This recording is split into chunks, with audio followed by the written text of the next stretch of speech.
Glossary. Existentialism. A school of philosophy which takes the existing person as the central reality in the universe, and investigates topics such as the meaning of subjectivity and human finitude. Hypostatize. To attribute a separate or higher reality to something, thus abstracting it from its relationship of dependence on other things. Idealism. In metaphysics, the view that reality or nature is designed for or exhibits some purpose which transcends subjective human goals. Metaphysics. The branch of philosophy which deals with the ultimate nature of things and seeks to formulate the most basic categories of explanation. Nihilism. The view that reality is without meaning or purpose, the denial of objective values of any sort. Nominalism. The view that universals, classes, or abstractions are mere words, and that only particular things have true reality. Ontology. The area of philosophy which is concerned with the nature of being, and with delineating various levels of reality. Solipsism. The view that only one's own mind and its contents exist, everything is seen as one's own ideas. Teleological. Concerning, or directed toward, ends, goals, or purposes. Wobblies. Members of the Industrial Workers of the World, a primarily American branch of the international syndicalist movement. Preface. Undertaking a study of Stirner's thought poses unique problems. The complexities involved in interpreting his writings are similar to those confronted in literary criticism. Numerous questions about interpretation arise. To what degree do the views expressed represent the actual opinions of the author? How seriously does he intend to be taken? What are his purposes in writing? What effect does he wish to have on the reader? Such difficulties arise from what has been called the aesthetic nature of Stirner's thinking. As Patterson notes, he reserves the liberty to delete, truncate, amend, transpose, or replace any proposition or set of propositions which no longer fulfills the purely aesthetic function assigned to it in the egoist's overriding purpose of self-enjoyment and self-display. 1. He sees Stirner's thought as an example of philosophy as play. Fleischmann interprets Stirner's writings as a kind of anti-philosophy, in which abstract concepts are forsaken in favor of the world of his immediate experience. 2.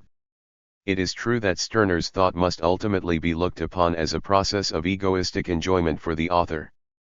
As Stirner himself observes, when I criticize, do not ever have myself before my eyes, but am only doing myself a pleasure, amusing myself according to my taste. 3. It is possible, then, to hold that at the deepest level Stirner's thought should not be taken seriously on a metaphysical, ethical, or political level, but rather at most be judged according to its value for aesthetic appreciation. Thus, its significance for the reader would correspond to that which it had for the author. Yet there is no reason to limit one's view of Stirner's thought in this way, for there are other dimensions to it besides the aesthetic, even for Stirner himself. While he never hesitates to forsake clarity and consistency on behalf of egoistic enjoyment and self-expression, he does venture into speculation concerning the nature of ultimate reality, the meaning of moral values, and the purposes of social organization. His comments on these topics are worthy of analysis for several reasons. To begin with, he often writes as if his criticism of opposing viewpoints and his own ideas on these subjects have some kind of objective validity. The fact that he would maintain his position on egoistic grounds even if it were shown to be objectively absurd does not prevent one from dealing with his claims that there is also evidence in favor of that position. Furthermore, many have read Stirner and concluded that he is saying something cogent about the nature of things. His defense of egoism has thus had an important influence on individualist anarchism and right-wing libertarianism. Whether those influenced by his thought have really understood his standpoint is irrelevant. In view of the influence, his arguments take on growing historical significance. The present essay is therefore aimed at those who wish to consider the coherence, consistency, cogency, and defensibility of Stirner's arguments. Those, on the other hand, who look upon thought as merely a means toward egoistic enjoyment will have little to gain from this discussion. I am certain that they will not enjoy it. Since the original version of this essay was written early in 1971, Patterson's important book The Nihilistic Egoist, Max Stirner, has appeared. Since it is, as he notes, the first full-scale treatment of Stirner published in English, I have gone to some length to take it into account in revising this discussion. It is a quite comprehensive, and on the whole competent treatment, and deals in detail with several subjects which are not discussed at length here. It includes, for example, material on Stirner's life, a summary of his works, and lengthy discussion of his relationship to Marx, Nietzsche, and existentialism. The present essay shares with Patterson's work an interest in the metaphysical and ethical dimensions of Stirner's thought. However, it is much more concerned with the social and political implications of egoism. While I have a number of disagreements with Patterson's interpretation of Stirner, the most important is on the subject of Stirner and anarchism, which will be discussed in detail in the final chapter. The perspective from which I criticize Stirner is, as will become apparent, a form of social anarchism. While I was once quite sympathetic to individualism, I am now convinced of the inadequacy of that position. Although this discussion deals in particular with Stirner's own metaphysical and ethical egoism, and the resultant social theory, the points made here have, I believe, considerable relevance to many related forms of individualism which depend on similar philosophical underpinnings. Introduction, Stirner and Western Thought. This essay will be concerned primarily with analysis and criticism of Stirner's ideas, rather than with discussion of his place in the history of philosophy. Yet, in order for one to understand Stirner's significance, it is necessary to have a conception of his relation to his predecessors and contemporaries, and of his influence on those who came after him. This requires some comment on Stirner's relationship to Hegel, Marx and the young Hegelians, Nietzsche and the existentialists, and anarchism. These brief introductory remarks will, of course, only touch upon subjects about which a great deal can be said, and which are now beginning to receive well-deserved investigation for. The influence of Hegel is inescapable in Stirner's thought. It is shaped from beginning to end by its relationship of opposition to the Hegelian system. Stirner desires to release the individual from what he sees as an absorption into the totality. No more than Kierkegaard would he accept the reduction of the actually existing individual to a moment in the development of absolute spirit. As Brazel notes, Stirner's writings were his private, violent reaction against all those forces and abstractions that were plunging man toward the depersonalization that Stirner dreaded and feared. 5 In the realm of thought, Hegel's metaphysics was the great threat to the reality of the individual. Consequently, Stirner wages total war against spirit as a reality transcending the individual ego. Much more radically than Marx, he wishes to turn Hegel on his head. Instead of the absorption of the individual into the absolute, he proposes a total reabsorption of the absolute into the individual ego, its original creator. Yet Hegel's influence on Stirner is not merely negative. His methods of analysis and criticism show his Hegelian background, despite his efforts to become the most perfect anti-Hegelian. Early writings like his essay on art and religion exhibit a strongly Hegelian analysis of the subject's alienation of its creations from itself. 6 More important, as Brazel mentions, the ego and his own, Stirner's one major work, has the underlying Hegelian theme of alienation and reconciliation. 7 The first part deals with the various creations of the ego, which it falsely comes to accept as transcendent realities. The second part shows the ego as creator and source of all. Furthermore, as Patterson notes, parts of Stirner's discussion in the book even seems to be modeled according to the Hegelian schema of triadic development. 8.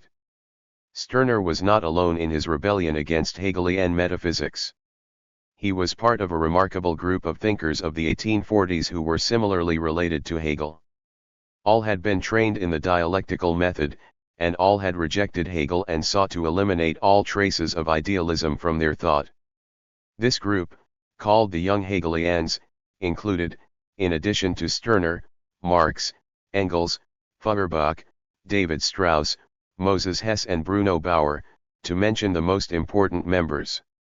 As will be discussed shortly, all the Young Hegelians wished to construct a materialist philosophy in which Christian and idealist concepts of a supernatural reality were to be eliminated. Criticism for this school of philosophers meant a reductive analysis of all ideals and values, aimed at revealing their source in an underlying material reality. Stirner, who claimed to uncover hidden idealism beneath the allegedly naturalistic positions of his young Hegelian opponents, was perceived by all of them as a challenger who could not be overlooked. According to McClellan, Stirner can thus be seen as the last of the Hegelians, last perhaps because he was the most logical, not attempting to replace Hegel's concrete universal by any humanity or classless society, since he had no universal, only the individual, all-powerful ego. 9. Stirner claimed to put an end to the young Hegelian dialectic, an end which left all values above the individual entirely destroyed. Many of the young Hegelians saw Stirner's assaults on their positions sufficiently alarming to warrant replies. The response which has been most widely known is the lengthy attack on Stirner contained in Marx and Engels' work The German Ideology. Ironically, until recently Stirner has been remembered most as the object of that attack, and his name has appeared frequently in lists of utopians, anarchists, and petit bourgeois theorists whom Marx is supposed to have successfully demolished a century ago. It is only recently that scholars have begun to recognize how seriously Marx and Engels took Stirner's challenge, and the possibility of Stirner's influence on their thought has been considered. Stirner seems to have influenced Marx's development in several ways. First, the former's attack on abstract concepts such as the human essence, while aimed primarily at Feuerbach, obviously applied equally to Marx, who was developing in his early manuscripts concepts like species essence and species life. Patterson convincingly argues that the ego and his own is in part responsible for the less humanistic and existential tone of Marx's writings after the 1844 manuscripts. Thus, from a passionately moral commitment to communism as a humanistic creed, in a relatively short span of time Marx transferred to a sociological affirmation of communism as the historical outcome of objective economic forces. 10. McClellan notes that there are similarities between Stirner's ideas and those of Marx on several points. Stirner, for example, emphasizes in the ego and his own the creative action of the individual in shaping society, and he sees human culture as the product of individual self-expression, thus rejecting static materialism. 11 Along with various forms of idealism which would objectify human creations. The concept of praxis which Marx was developing at the same time also stresses the creative nature of human action, and rejects all viewpoints, including materialist ones, which overlook the dynamic human element in the shaping of the world. Moreover, Stirner's analysis of labor contains ideas quite similar to Marx's concepts of surplus value and alienation under capitalist division of labor. Since The Ego and His Own was published at about the same time as Marx was completing his 1844 manuscripts, no simple relationship of influence by Stirner can be proposed. Yet the interrelationships between the various young Hegelians makes it obvious that Marx was aware of Stirner's position even at that early stage.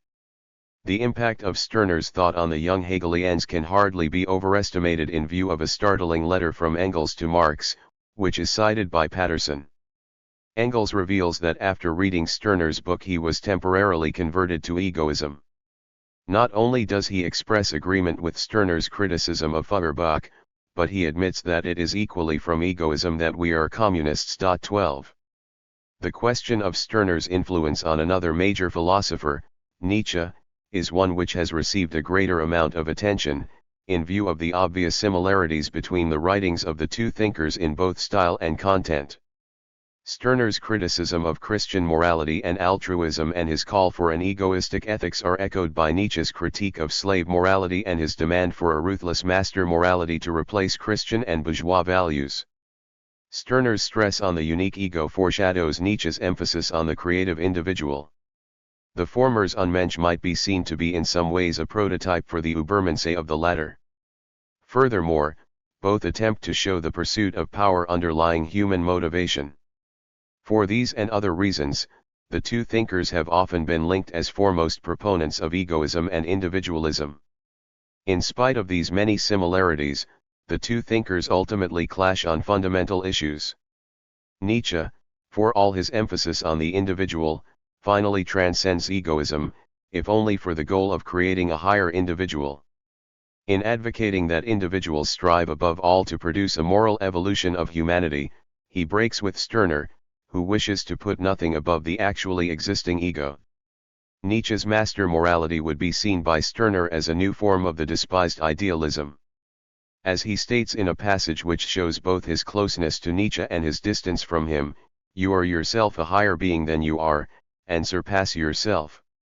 But that you are the one who is higher than you fail to recognize, and therefore the higher essence is to you an alien essence. 13 Although Stirner thus diverges from Nietzsche's position, to the extent that the issues raised by Nietzsche are significant, Stirner's thought is also significant. 14. A related aspect of Stirner's historical importance is his connection with existentialism. Recently a study of anarchism appeared, in which an entire chapter was devoted to speculation about a possible relationship between existentialism and anarchism. 15 This strange discussion centered around a search for similarities between the philosophy of Sartre and the classical anarchist theorists. While this bizarre methodology points out the extent of academic ignorance of anarchism, the subject of investigation is an important one. Existentialism has its roots in the rebellion against Hegelianism by thinkers like Kierkegaard and Nietzsche. Stirner's ideas are an important part of this metaphysical revolt, and his rejection of the state and political authority is inseparably connected to his rejection of the all-embracing absolute and the all-encompassing system which describes it.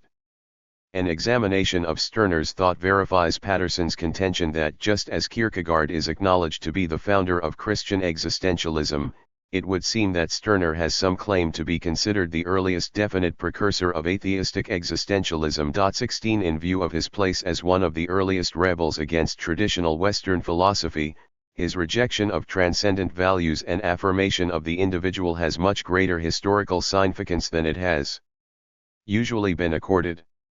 The contemporary relevance of Stirner derives above all from his influence on the development of anarchism.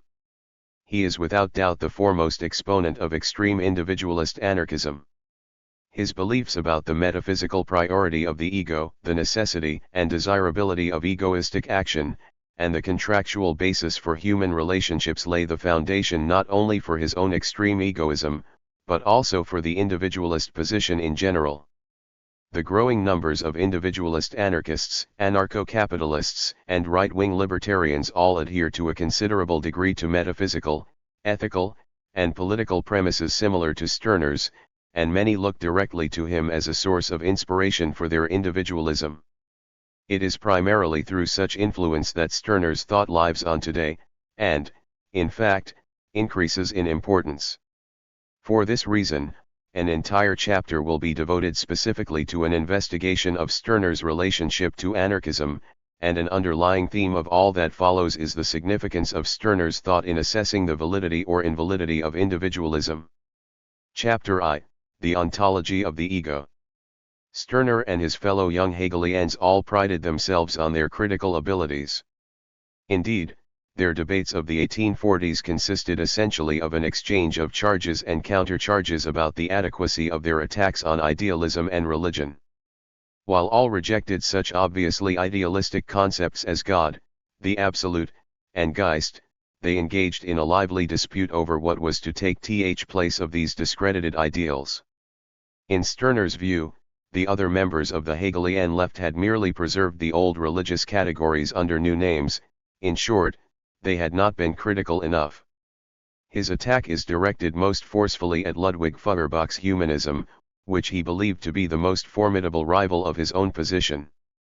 Feuerbach, he asserts, has not overcome religious thinking, but rather has merely transformed God or the Absolute into a new ideal humanity. To God, who is spirit, Feuerbach gives the name our essence. Can we put up with this, that our essence is brought into opposition to us, that we are split into an essential and unessential self? Stirner sees Feuerbach's idealization of the human essence as a foam of the Christian yearning and hungering for the other world. But if we alienate our own essence from ourselves and transform it into something above us, we are still idealists, and still religious. Thus, Feuerbach's criticism fails. We must reject all fixed ideas, whether they be God, the state, justice, freedom, or even the human essence. We must find some more fundamental reality which underlies all these ideas. 17. According to Stirner, the failure of both the old forms of idealism and the new attempts at criticism lie in their presuppositions. They all stop with presuppositions which depend, in turn, on further, unacknowledged, presuppositions. A validly critical approach will reveal the derivative nature of all these presuppositions, in a sense demythologizing them, thus penetrating through illusion until the underlying reality, the ultimate presupposition, is uncovered. Stirner's choice for this ultimate reality is, of course, the individual ego. He calls it a presupposition which is also not a presupposition at all. Anything which one might propose to oneself as a philosophical presupposition, Stirner notes, must be a thought of that person. Therefore, such a presupposition cannot be an ultimate presupposition, since something further is presupposed by it. The ego, on the other hand, is a presupposition without a further presupposition. It is posited not by a thought, but by its very existence. The ego is not supposed, but is, rather, prior to all supposition. Such an ego is not, therefore, an ideal ego, or an ego in thought, but the ego which concretely exists, and which he believes to be the source of all ideas and all values. Stirner says that in a sense the ego does not even presuppose itself. For if it did, then it would define itself as a something, or make itself into an idea.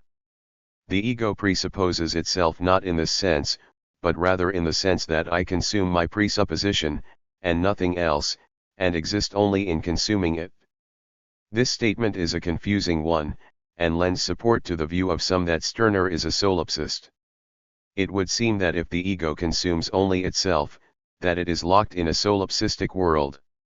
More will be said of this later. At this point it must be explained that Stirner is not claiming that the ego is all of reality.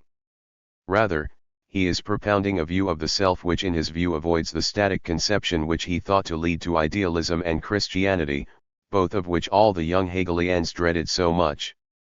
Rejecting the concept of the ego as a thing or an idea, Stirner comes upon what he takes to be the antithesis of these, that it is not a thing, but a nothing, not an idea, but a process. The ego is called a creative nothing. In one sense it is a nothing because it is nothing to all others. Stirner believes, as will be shown, that each ego values things only for its own sake. An ego's value to egos other than itself is therefore, in a sense, nothing.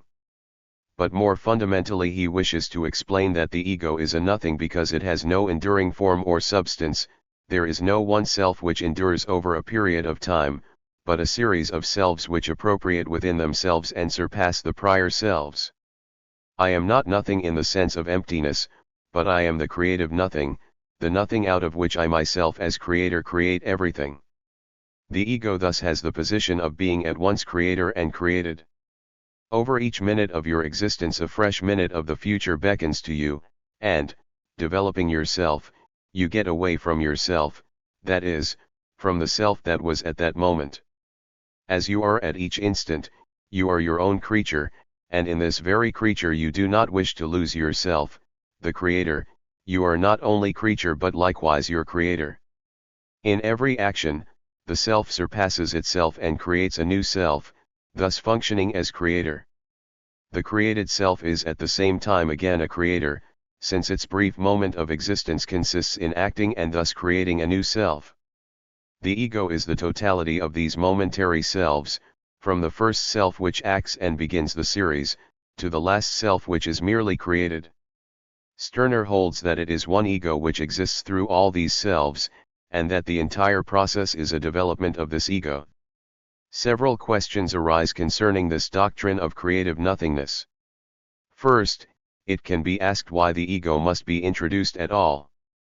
If individual experience can be reduced to a series of momentary selves, why is an ego needed in addition? And if an ego is introduced, what type of ego could it be? According to Stirner's principles, It cannot be a certain form or idea which each momentary self embodies. And neither can it be a sort of teleological ideal toward which these selves are moving. Stirner sometimes seems to want to say that the ego is most closely identified with the total physical organism. But given that there is a series of selves, isn't it a movement into abstraction when one observes the interrelationship between these selves and interprets the organism as an ego in development? What is even worse, from Stirner's point of view, if we are warranted in moving from momentary selves to an enduring ego, why are we not justified in interpreting egos as phases of an even larger process of development? Would not the direction of Stirner's own thought lead back to Hegel, with Der Einzige reduced to a unique but relatively insignificant and fleeting moment in the life of the Absolute? Another criticism might be made concerning Stirner's view of creativity. If he is willing to recognize the interrelationships between the momentary selves, how can he limit the possibility of interrelationships to the internal experience of an individual ego? The first momentary self in the development of an ego does not appear ex nihilo, and after it appears, its actions are not limited in their effect to its own internal development. Furthermore, this development is affected by forces external to the ego. The experience of an individual consists of continual interaction between it and its environment. This again points toward the necessity for integration of the ego into a larger system of reality, and away from the ultimacy of the ego. It would seem that the creator-creature relation which Stirner attributes to the ego can only be supported in the sense in which he phrases it, if solipsism is adopted, and the environment, or other, is absorbed into the ego. Yet he would not want to carry his egoism that far. In addition to the quality of creativity, the other primary attribute of the ego is its uniqueness. According to Stirner, the ego is einzig in the sense of being unique, single, and individual. He places a great deal of importance on the fact that each ego and its property differs from any other ego and that which it has. It does not seem to be the case, as one ethical theorist has written, that Stirner has a high regard for every individual because he is a rational human being. Rather, if he has such a regard, it is because each individual is unique. 18 In his kleinere Schriften, Stirner recognizes that his argument is tautological. The judgment "you are unique" means nothing other than you are you, a judgment which judges nothing, says nothing, since it is empty, or it is a judgment that is no judgment. But this does not seem to trouble him, and it is the same empty judgment which lies at the heart of his later writings. What is it that gives the ego a basis for consciously choosing its own interest? It is that it is incomparable, unique. My flesh is not their flesh, my mind is not their mind. According to Feuerbach, Stirner's way of attributing uniqueness to the ego is a regression to theology. Religion selects a single individual out of a class or species and opposes him as holy and inviolable to all other individuals. Not only is this religious, he notes, it is a clear falsification of reality. The ego is not unique and isolated, as Stirner seems to think. Biologically, the ego finds itself part of a species. It has many qualities which are not at all unique to it, but common to all in the human species. And also socially, the ego is not an isolated unit with its own property. The ego cannot be understood without understanding those with whom its life is intimately connected. The ego is a product, both biologically and socially, of other egos, of a society. As Marx quite correctly concludes about the inadequacy of Stirner's view, physical and social change, which affects the individual, creating a changed consciousness, are nothing to him. This failure by Stirner to take into account the place of the environment in forming the ego is perhaps his most vulnerable point, and has been used by numerous critics of egoism since Feuerbach and Marx. Recent writers on ethics have pointed out the close relation between an egoism like Stirner's and an atomistic conception of the self. Urban holds the same view and remarks that such a position is becoming continually less convincing, as science increasingly reveals the sociality of the self and offers a monistic explanation of reality. Even Herbert React, who is highly sympathetic to Stirner, admits that Marx was correct in his criticism and that the unique one is a philosophical abstraction which one can divorce only in theory from the environmental influences which determine the nature of the individual personality. Bourdieu perhaps states this line of criticism in its most radical form. The individual is really lost in such a theory, because it has no support in anything. Stirner maintains, it must be remembered, that no concept, no phrases, no words can fully express what the ego is.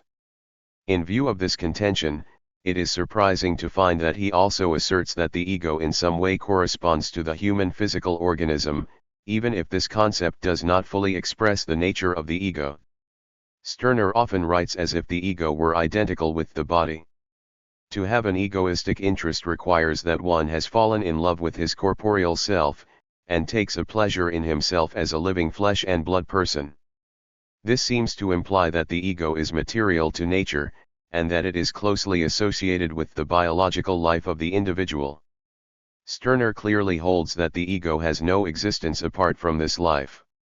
The ego is finite and transitory. It exists only so long as the series of momentary selves continues, until its creativity comes to an end. It is a mortal creator. Although Stirner wishes to attack idealism by this reduction of the highest level of reality to a material or bodily basis, the category of corporeality itself seems at times to become idealized. In discussing ideas like God and the state, which become powers external to the ego, Stirner asserts that if I destroy their corporeity, then I take them back into mine, and say, T alone am corporeal. The question arises of why he limits his discussion to the ego and its ideas, forgetting about the concrete material world external to the ego. Assuming again that he is not adopting solipsism, a thoroughgoing materialism would seem to require that he attribute the same status to the material world as to the ego. It must be concluded that since he does not do so, his use of materialistic language does not indicate the adoption of a simple materialist position, and that in his view the corporeality of the ego differs in some very significant way from the corporeality of the world. In emphasizing such limitations of the ego as transitoriness and finitude, Stirner does not believe that he in any way reduces the ego. Rather he intends to exalt it, for in doing so, he denies that there is an ideal self beside which the actual corporeal self seems an imperfect copy. Furthermore, according to his unique logic, the ego is completely perfect in its present state. We are perfect altogether. For we are, every moment, all that we can be, and we never need be more. This seems somewhat contradictory, in view of the fact that he speaks of the development of the ego, since development would appear meaningless as a quality of that which is perfect. This paradox might be explained in the following way. The ego can, in a sense, develop, since it can become more and more conscious of itself and other things as its own property. It can develop its ownness. 19 Yet the ego is also perfect morally, since it is the source of all moral values. Similarly, the ego can develop physically, since it biologically goes through a series of changes, which Stirner associates with the succession of momentary selves. Yet the ego is at the same time physically perfect, for there is no ideal beside which it can be imperfect, and its existing actuality is the only possible reality. While this explains the paradox of perfection and development, yet the question of the validity of this view can only be answered in a discussion of two particular points: the subjective egoistic theory of value, and the belief in the identity of reality and existence. The former of these will be treated throughout this essay, particularly in the section dealing specifically with Stirner's ethical egoism. The latter is closely connected to his view of abstraction and ideality in relation to the ego, which will be treated shortly. First, a related topic, the unity of the ego, must be touched upon. It has been mentioned that Stirner rejects the idea that the existing self can be placed alongside an ideal self which it must have as a goal for development. To do this, he says, is to separate myself into two halves. However, he realizes that the ego is still not a unity in the most radical sense. He does not undertake a rigorous analysis of the elements which make up the ego, but he recognizes that it is at best a unity in plurality. His discussion in many ways seems to revert to a Platonic psychology, dividing the self into desires, will, and intellect. He is particularly concerned with rejecting any tendency to overemphasize either the desires or the intellect. He sees danger in a condition in which the desires run away with us, free and unbridled, and believes that the sensual person is bound or limited by such desires. However, the solution is not to idealize the intellect instead, which Stirner sees as the error of Christianity. Just as in sensuality the part is allowed to determine the whole, so in Christianity another part is allowed to overstep its role of serving the needs of the whole. Thus, in Stirner's Platonic psychology it is the will which finally emerges as the ruling faculty. As Lang notes, he lays so much stress upon the will, in fact, that it appears the root force of human nature. The egoist shuns the rule of either reason or desire, rather, he pursues spiritual and material interests just as he pleases. To follow the intellect or senses leads to the fragmentation of the ego, while an act of will is looked upon as an expression of an integrated ego. There are several problems in Stirner's argument here. First, he fails to explain how the ego can in some way have a will apart from its desires and its intellect. It would seem that whatever the ego pleases to do would be rooted either in physiological or psychological needs or in a goal or end which is formulated as a concept or idea. Stirner seems to think that the ego can have some kind of will which is independent of both desires and ideas, or which is in some sense above them. The implication is that though one may choose to follow the demands of desire or rational judgment, these can both be overruled in the name of egoistic self-interest. It can be asked, however, what type of interest an ego might have which cannot be grounded in desire or reason. Stirner replies that one has a personal interest, but he gives no explanation of its nature or the basis for its independence. Another problem arises in Stirner's related argument that one does not do as one pleases when acting in accord with reason or desire. In this case he uses the tautology that when one makes a choice one acts as one pleases. Since the egoist realizes the unity of the ego, he or she doesn't follow reason or desires, but chooses for him or herself. But isn't it just as true that when one decides to follow reason or desires, one equally does as one pleases? No matter what factors have influenced the decision, the final choice to be guided by a certain interest is his or her own individual choice. The real problem is that such a tautology says nothing about the relative merits of Stirner's and his opponent's views. It supports each of them equally. At times, Stirner seems to be saying that the ego should will to act on a third egoistic or personal interest which is not equated with, but rather comprehends both the intellect and desires. The ego should have appetites and ideas, but they should not have it. If this means the ego should keep under control, or create a balance between the various spiritual and material requirements, this would be a return to Plato's theory, since it would mean finally putting reason in the position of determining how a balance is to be achieved. But he would not wish to follow the argument this far. To the extent that he seems to advocate such a balance, he is saying something quite convincing, but unfortunately, this aspect of his philosophy seems to be in contradiction to his thought as a whole, which advocates a ruthless will to power over things, persons, and above all, oneself, which is not necessarily guided by rationality. A subject closely related to Stirner's psychology of the ego is his treatment of the division or estrangement of the ego from its own ideas. This topic engaged a great deal of his interest and is one of the most pervasive themes in his writings. In his early essay on art and religion, he discusses the paradigm case of the estrangement of an idea from the ego. Art, he says, enables humanity to posit a second, ideal self, apart from the actual existing ego. As a creation of art, this second self begins merely as an idea of the ego. However, it comes to be looked upon as something with independent existence, an externally existing self or object. Religion completes this process in interpreting the ideal as God, so that it loses its relation to the ego, and becomes a being to be worshipped, a force above and in opposition to humanity. The ego still maintains its unity beneath the illusion, and shows this by demanding a reconciliation between the ego and its creation, God. Christianity is an attempt to effect such a reuniting, to overcome the polarity between the two. Yet such attempts are hopeless, for religion is itself founded upon an error. What is needed to overcome estrangement is the destruction of the illusion that the ideal exists other than as an idea of the ego.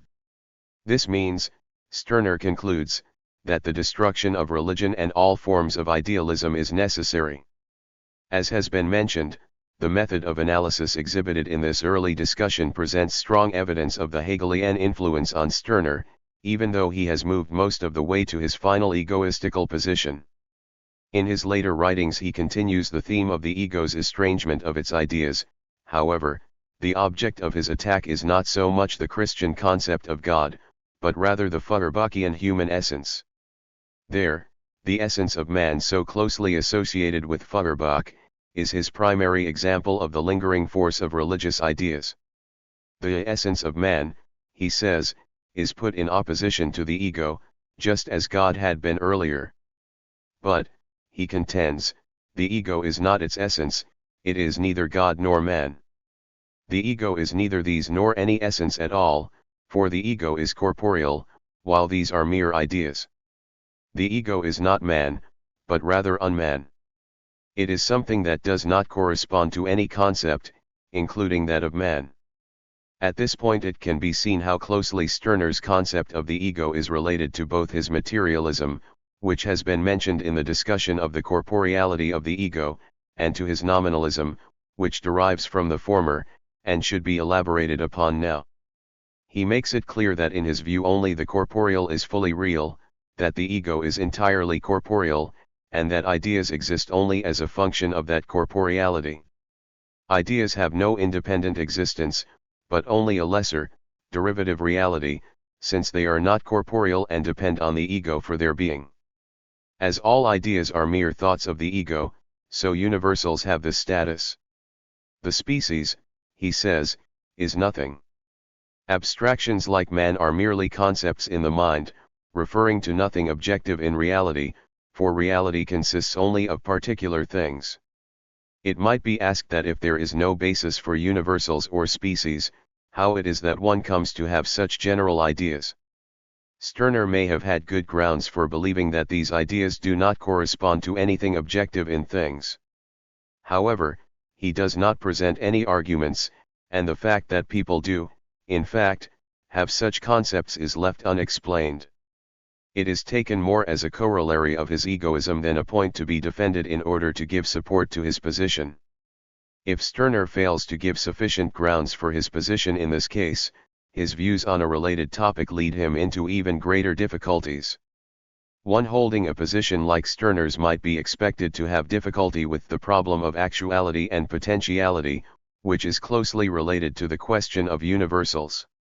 For even if universals or abstractions cannot be given a status of reality by abstracting them from existing things, they could, perhaps, be given this reality by proposing that each actuality is the actualization of a potentiality which has a sort of universality as a possibility.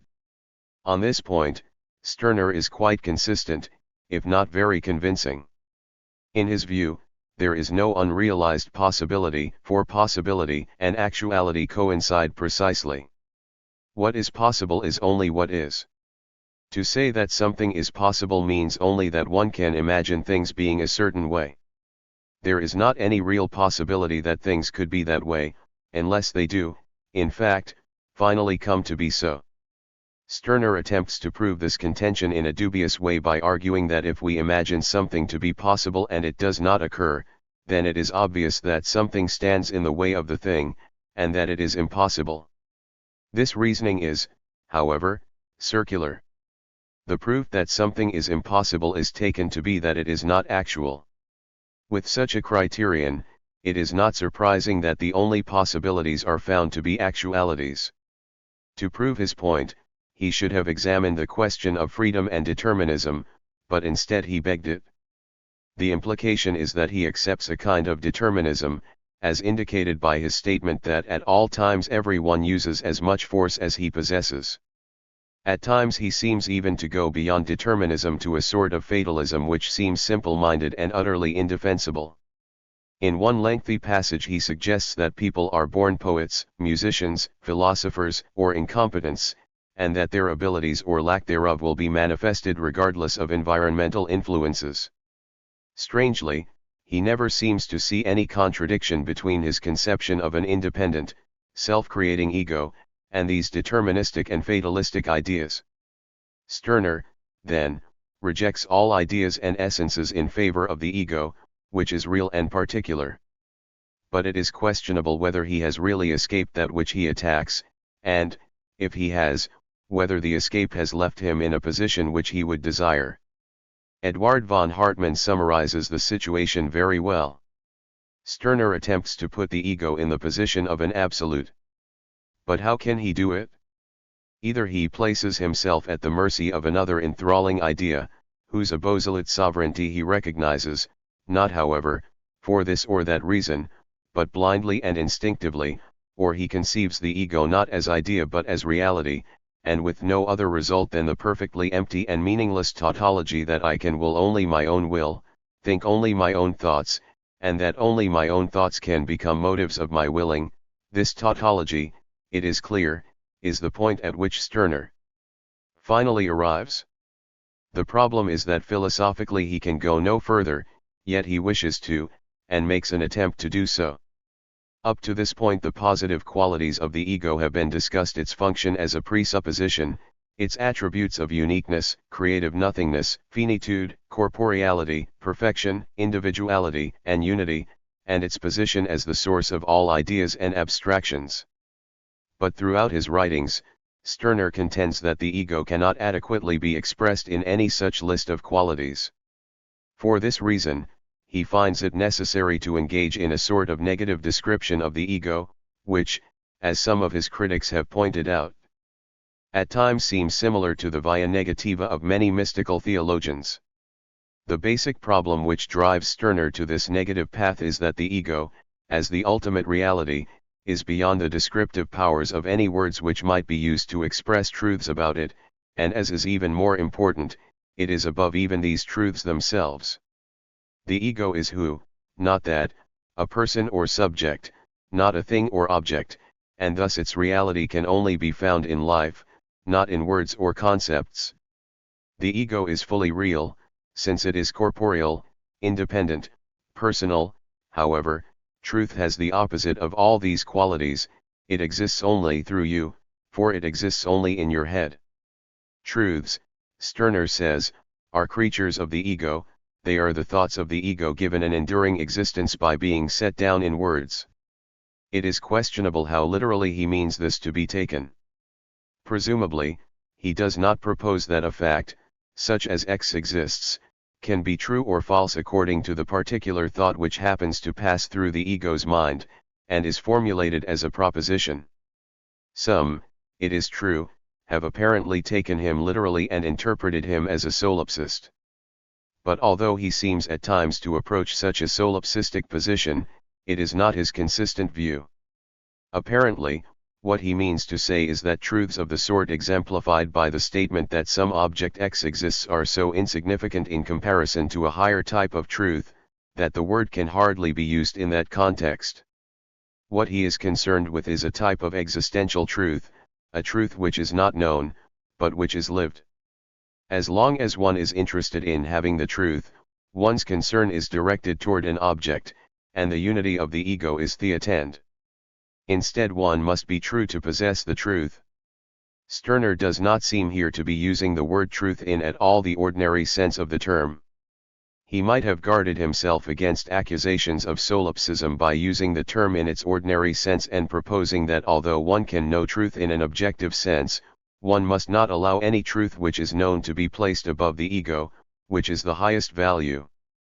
This is what he apparently means, for in some passages he recognizes that objective truth does exist, even if it has no value apart from the purposes of the ego. The truth is dead, a letter, a word, a material that I can use up.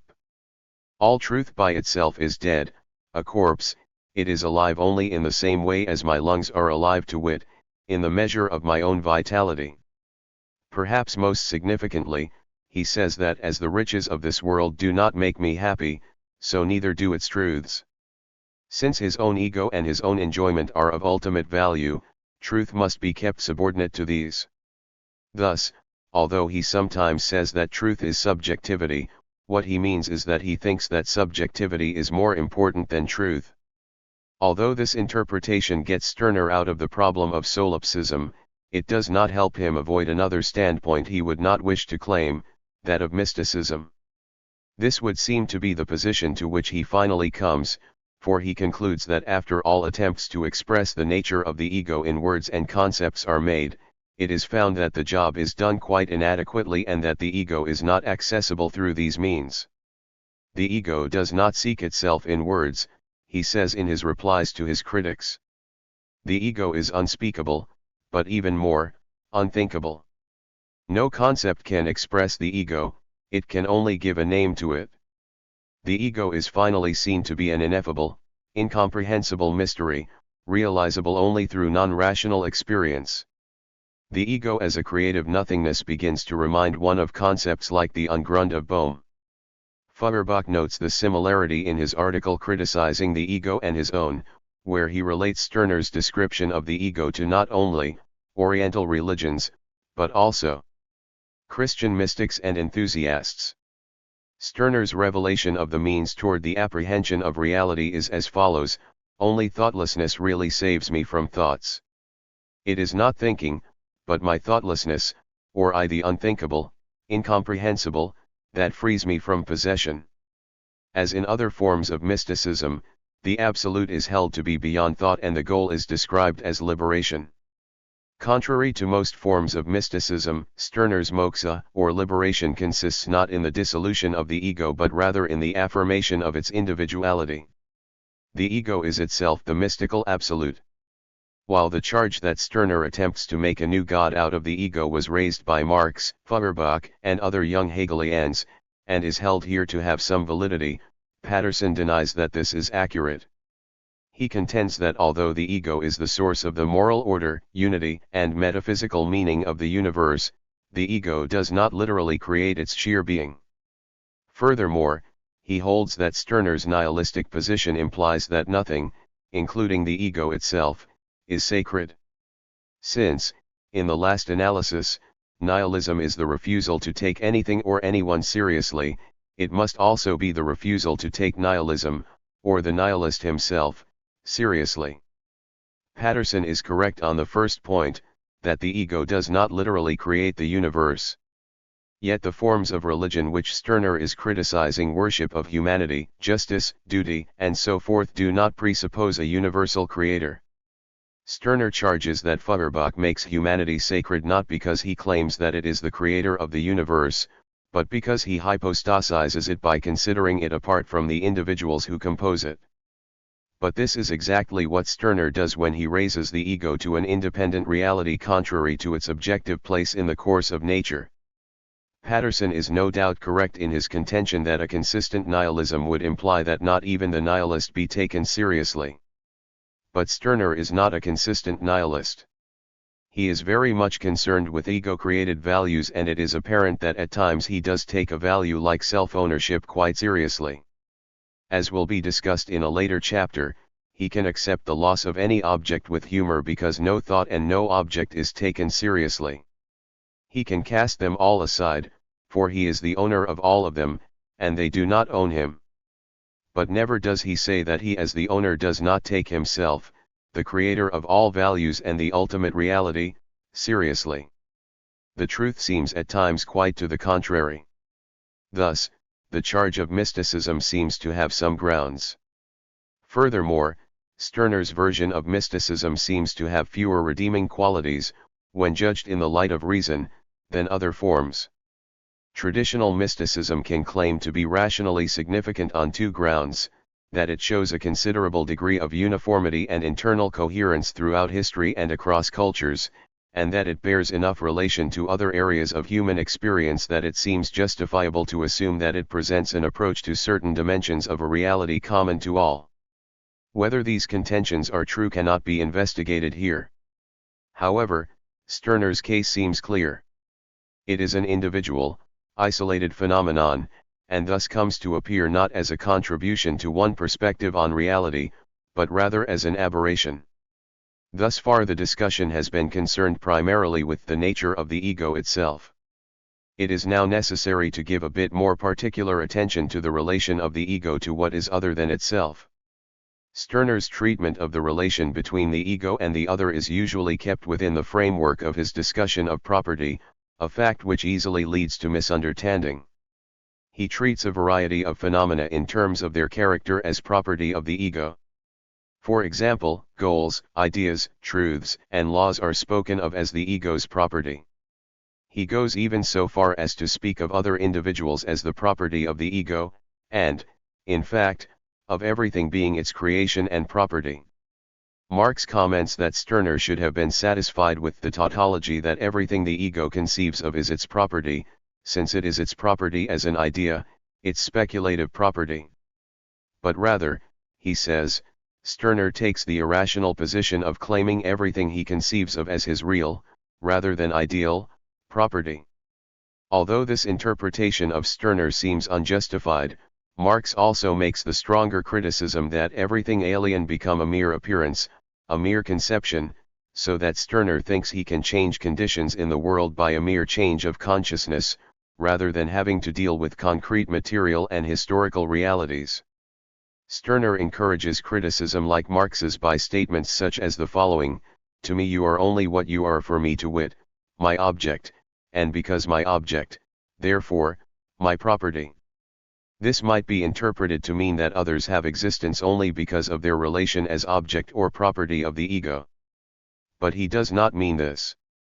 What he means is not that others are merely the objects of the ego, but that the ego should treat them as if they were. He recognizes that there is a plurality of egos. But in spite of this seeming concession of equality, he contends that each ego must and should treat all others as mere objects, claiming better treatment for only itself, the only one of which it has real experience. "For me you are nothing but my food, even as I too am fed upon and turned to use by you." We have only one relation to each other, that of usableness, of utility, of use. The question of why this exploitative relationship is thought to be the only one possible will be discussed shortly. At this point it is merely established that Stirner does admit the existence of others. Is this all that he admits? Or is there more to the world than this collection of mutually exploitative egos? He implies at times that there is not, since he writes of the ego as creative nothing creating everything, and he states that the egoist recognizes nothing but himself and rejects everything outside himself. But he also contradicts such statements flatly by proposing that it is not that the ego is all, but that the ego destroys all. Presumably, he means neither of these types of statements to be taken literally.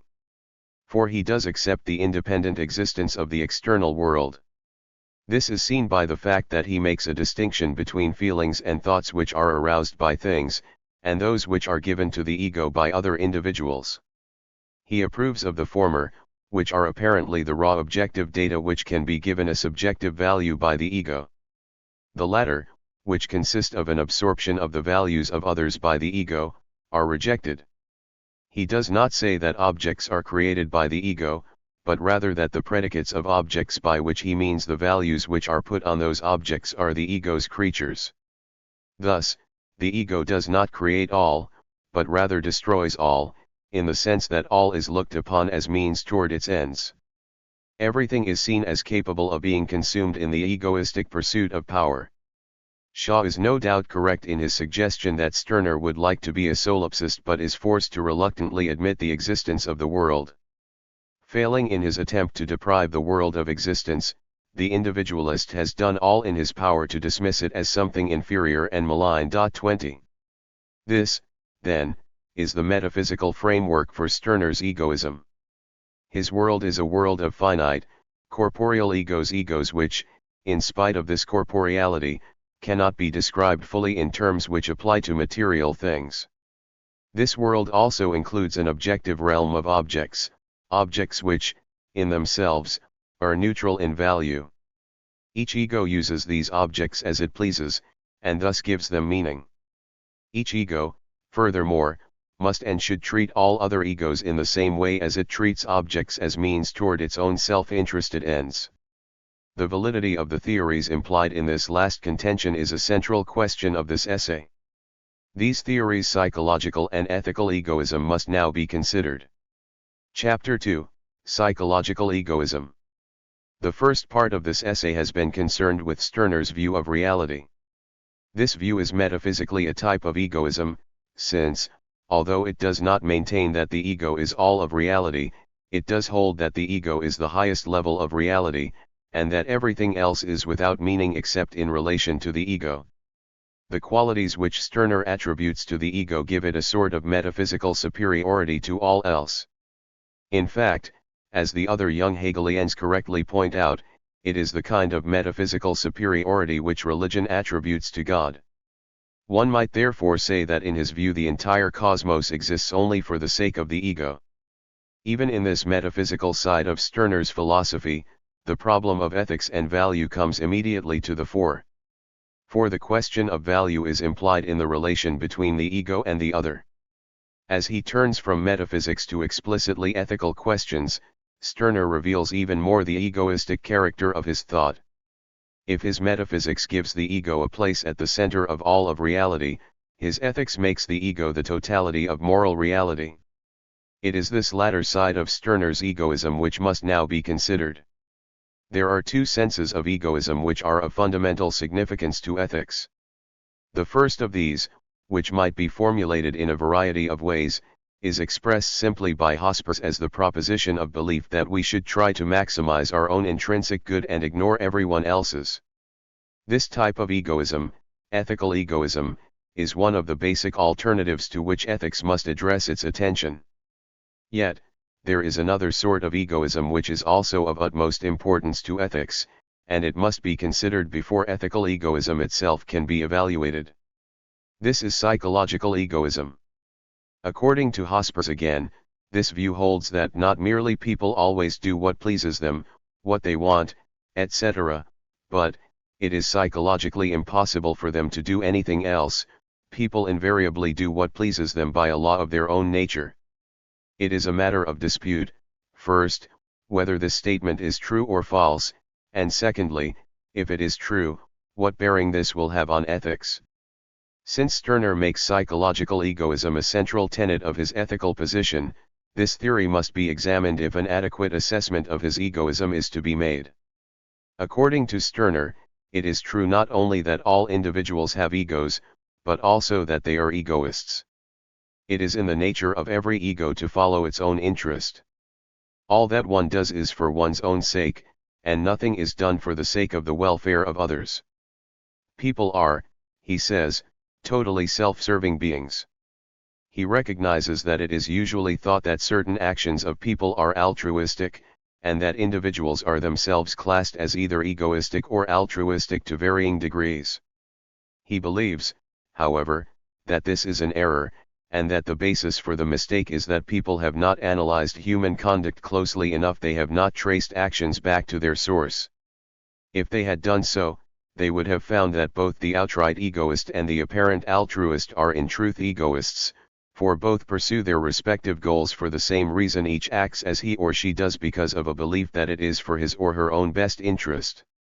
It is this self-interest which is the ultimate end, and toward which other goals are mere means. Given such a situation, Stirner finds it necessary to divide egoists into two groups: the conscious, voluntary ones, and the unconscious, involuntary ones. In the case of the voluntary egoist, the egoism is obvious. Such a person's actions are forthrightly directed toward his or her own welfare. But in the case of the involuntary egoist, an illusion of altruism is created. This illusion arises through the process of the ego's alienation of its ideas. The involuntary egoist allows some idea, be it God, humanity, society, love, duty, or any other, to become separated from its foundation in the mind. It becomes an independent power, a sacred idea, which one must then revere and serve. But such ideas, Stirner says, have no independent reality, no being at all apart from the ego. Therefore, in serving these sacred ideas, one is merely serving oneself and deluding oneself about what occurs. The involuntary egoist is one who is always looking after his own and yet does not count himself as the highest being, who serves only himself and at the same time always thinks he is serving a higher being, who knows nothing higher than himself and yet is infatuated about something higher.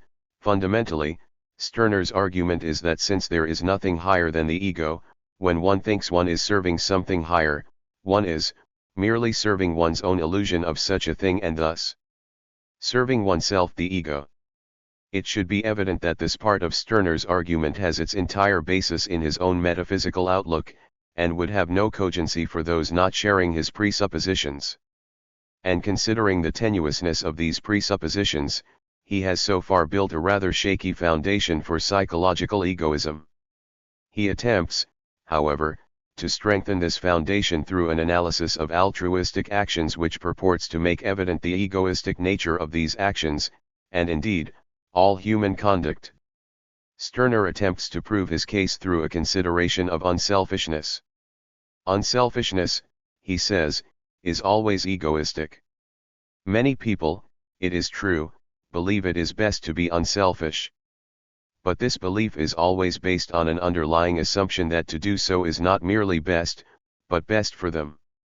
They believe that it is in their own interest, that through unselfishness are procuring true benefit. They are thus acting egoistically. And just as unselfishness as a general goal is egoistic, so the pursuit of all particular objects is motivated by egoism. One might contend that a person who loves, is ambitious, or is avaricious, is not selfish, because he or she is interested in the object of the love, ambition, or avarice.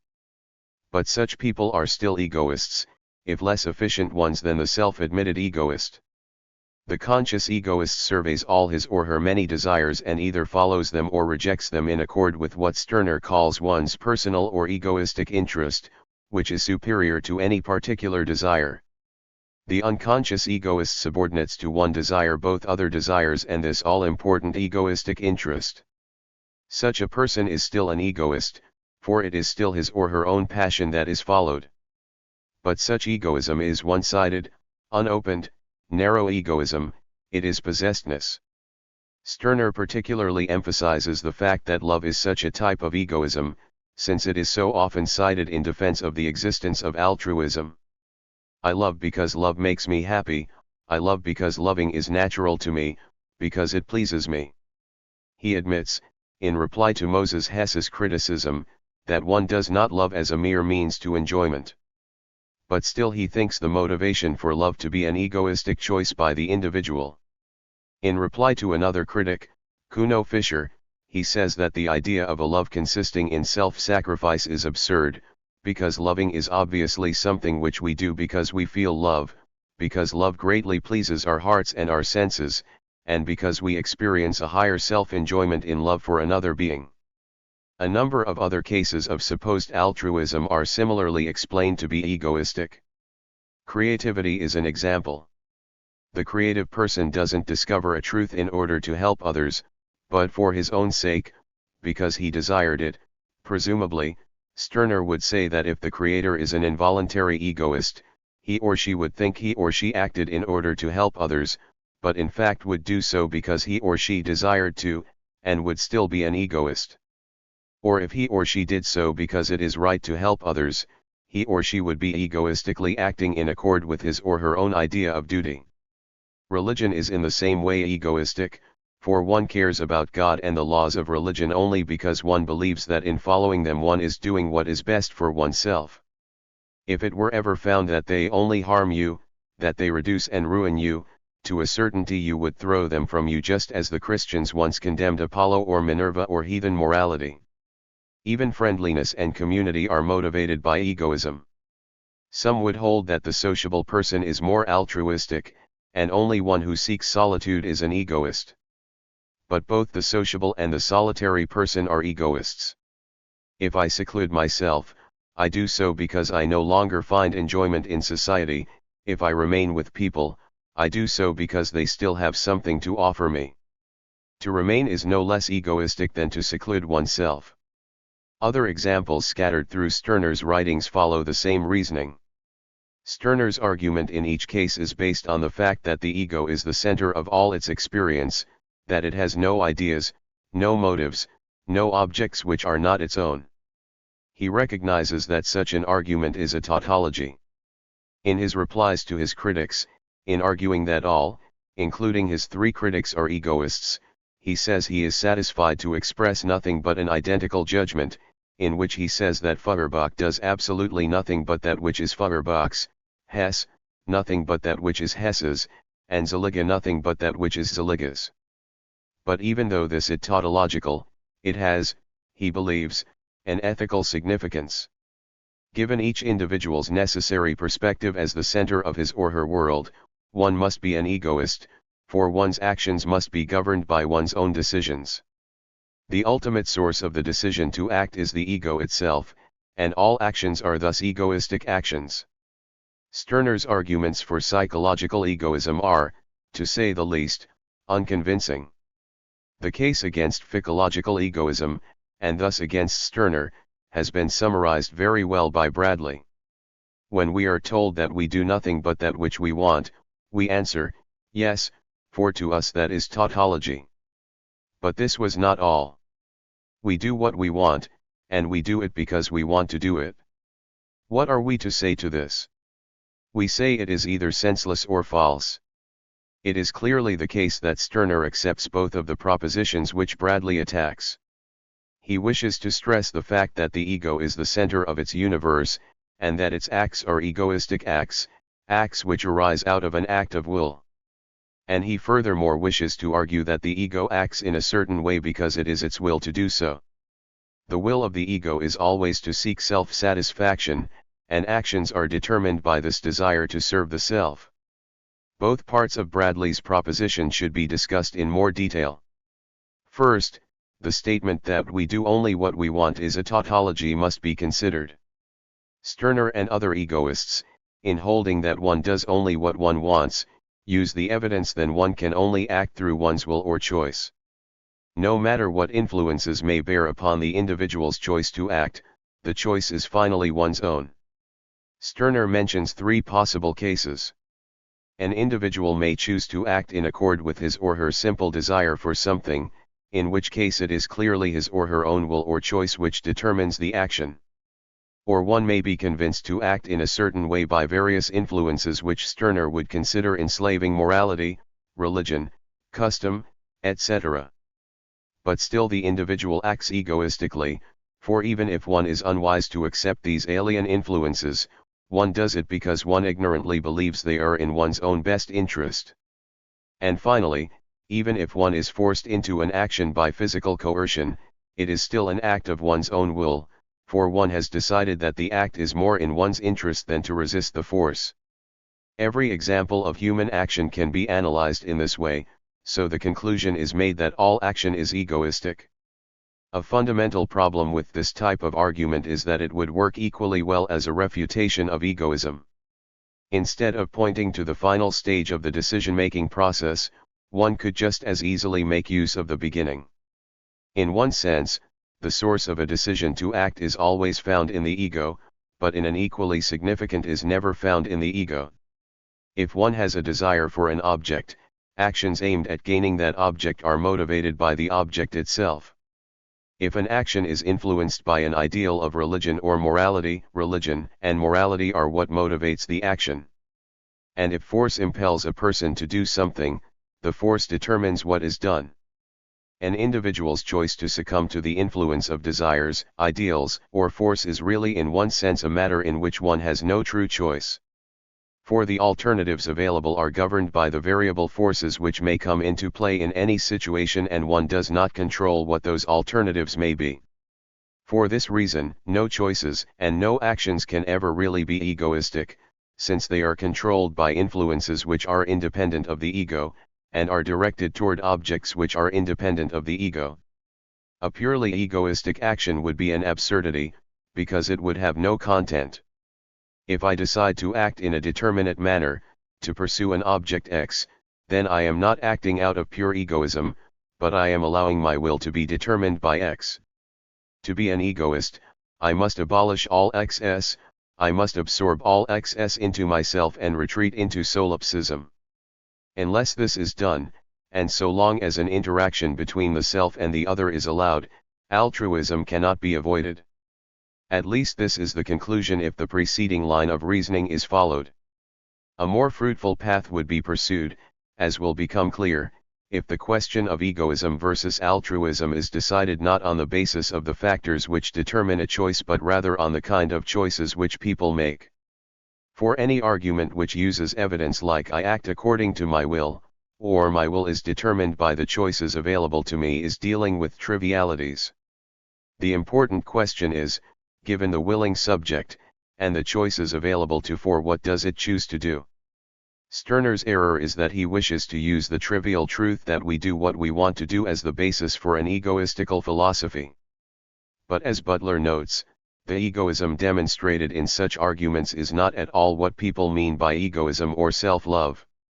If, because every particular affection is a man's own, and the pleasure arising from its gratification, his own pleasure, or pleasure to himself, such particular affection must be called self-love, according to this way of speaking, no creature whatever can possibly act but merely from self-love, and every action and every affection whatever is to be resolved up into this one principle. But then this is not the language of mankind.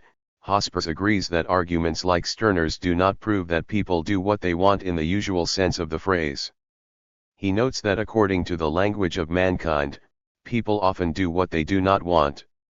But he goes further and attacks Stirner's argument on a more fundamental ground. There is no evidence, he says, that people always do what they want in any sense. How does the egoist know that one acted as he or she wanted to? In Hosper's view, the evidence used is simply that the person acted in the given manner. Thus the question is begged. Perhaps the non-egoist cannot offer much evidence that people do not do what they want in any given situation.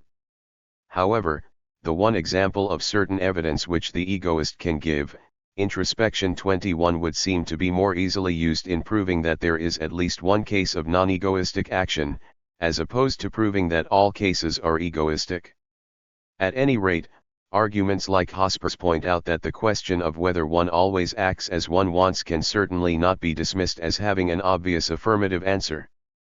Further matters must be considered, including the distinction between one's will at a given moment, and one's will over a long period of time, one's will arising out of an inchoate decision, and one's will as influenced by force of various types. Up to this point, only the first part of Bradley's proposition has been discussed.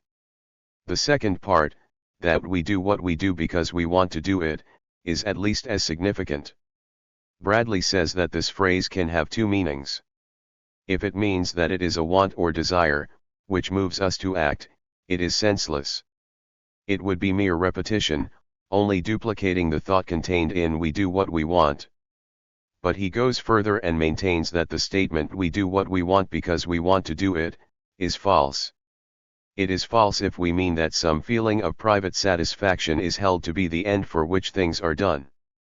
One's present pleasure is never the motive for an action, for if my motive were the present pleasure, by action I must lose the motive and hence the pleasure, or at least get instead a pleasure which was not my motive. Of course, this may not be what Stirner means when he says I love because it pleases me.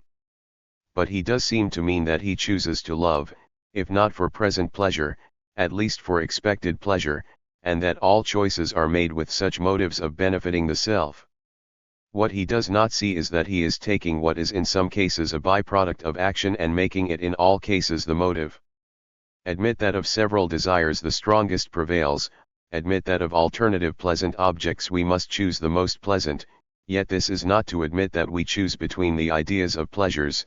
All success in actions produces pleasure and all failure produces displeasure. For this reason, pleasure often seems to be, as Graham puts it, a sign of success rather than an end itself.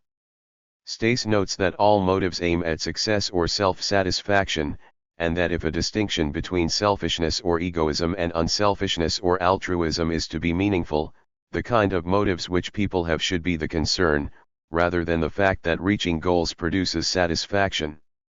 It is to be expected, for example, that loving pleases one. But it is not necessary that one be motivated to love by the pleasure involved in loving. Some may love out of a conscious desire to gain pleasure and self-satisfaction. But some, and in all likelihood most, probably love because of desire for the person or thing loved. Pleasure is an inevitable result of success in the process of loving, but not necessarily the motive for it.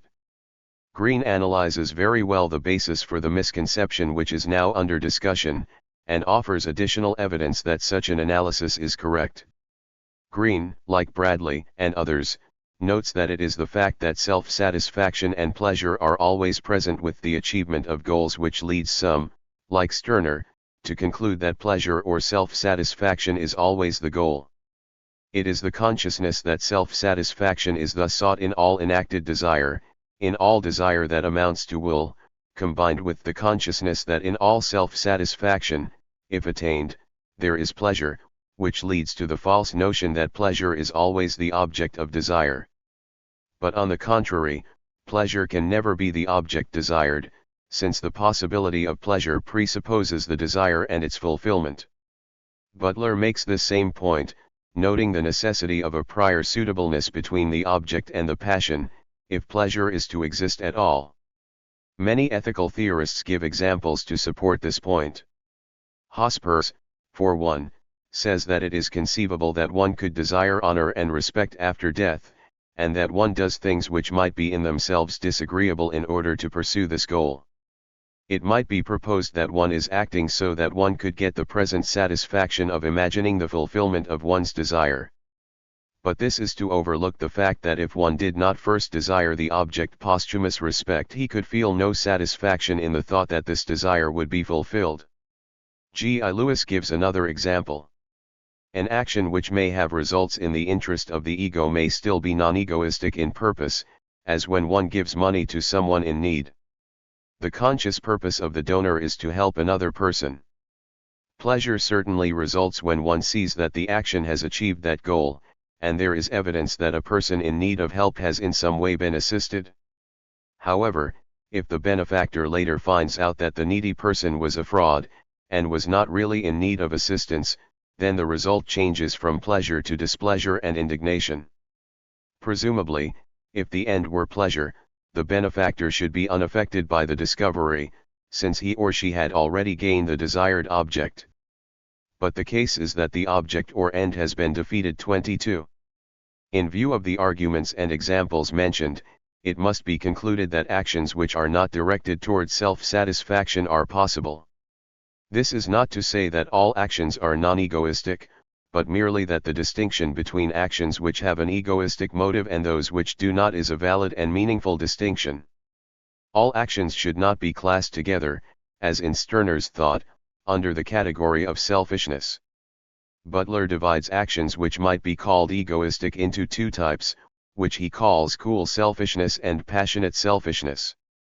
He says that if the word selfish is to make sense, only the former type of action can validly be so labeled.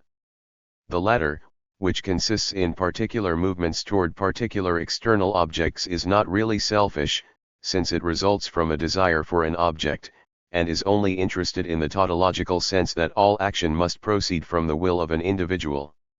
Thus, to call resentment, compassion, curiosity, ambition, and such feelings egoistic, is to divest the term of any but a trivial meaning. In fact, these feelings have a strongly non-egoistic nature. For as Graham notes, I may want to benefit or injure others without taking account of any effect on myself, out of disinterested love or hate, gratitude or revenge. 23 This line of reasoning leads to a conclusion very far from Stirner's. While he contends, erroneously, that love is in all cases egoistic, it is, ironically, more accurate to hold that not only love, but also hatred, is in most cases non-egoistic in nature. It is therefore preferable that the term selfishness or egoism be reserved for an action which never seeks anything external for the sake of the thing, but only as a means of happiness or good. It must be concluded that Stirner is wrong in his contention that psychological egoism is a valid description of human nature, which disproves the existence of altruistic or non-egoistic actions. It is found rather that psychological egoism, if it is to have any validity, must be merely an expression of the tautology that any action of an ego must be in accord with the choice of that ego, or that one cannot act against one's own will. Thus, egoism and altruism are real alternatives. Many theorists have thus spent time usefully in attempting to clarify the distinction between the two. Noel Smith mentions dominant interest in one's own pleasure and doing what one wishes at the expense of others as marks of egoism or selfishness.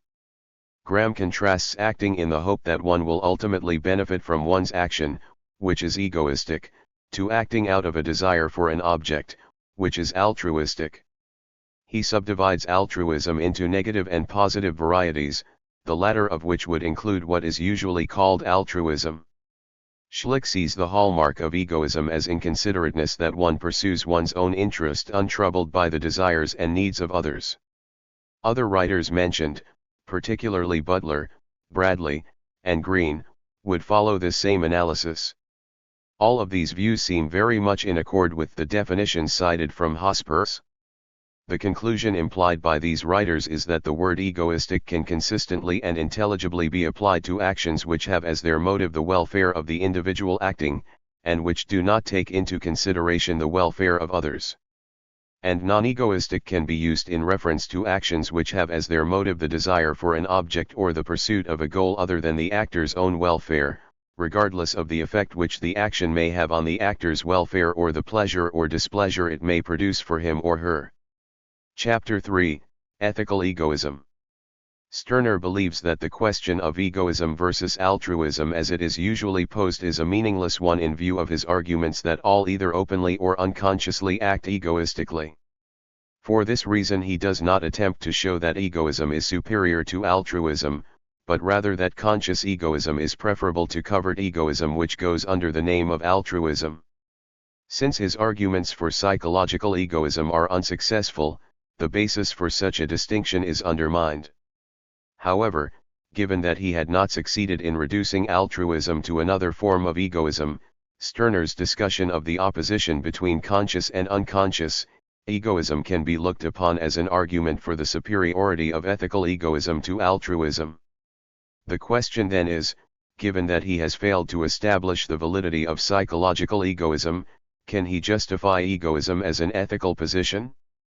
A considerable part of his argument on this subject consists in the contention that egoism is in accord with the nature of the ego, while altruism conflicts with that nature. A rational egoism, he says, is one which takes into account all the faculties and capacities of the ego and all its interests and needs. It opts in a sense for moderation and balance, as opposed to altruism and all one-sided unopened, narrow egoism, which exalt a single interest to the detriment of all others. The egoist denies the ego nothing, and does not wish the ego to forsake anything in serving itself.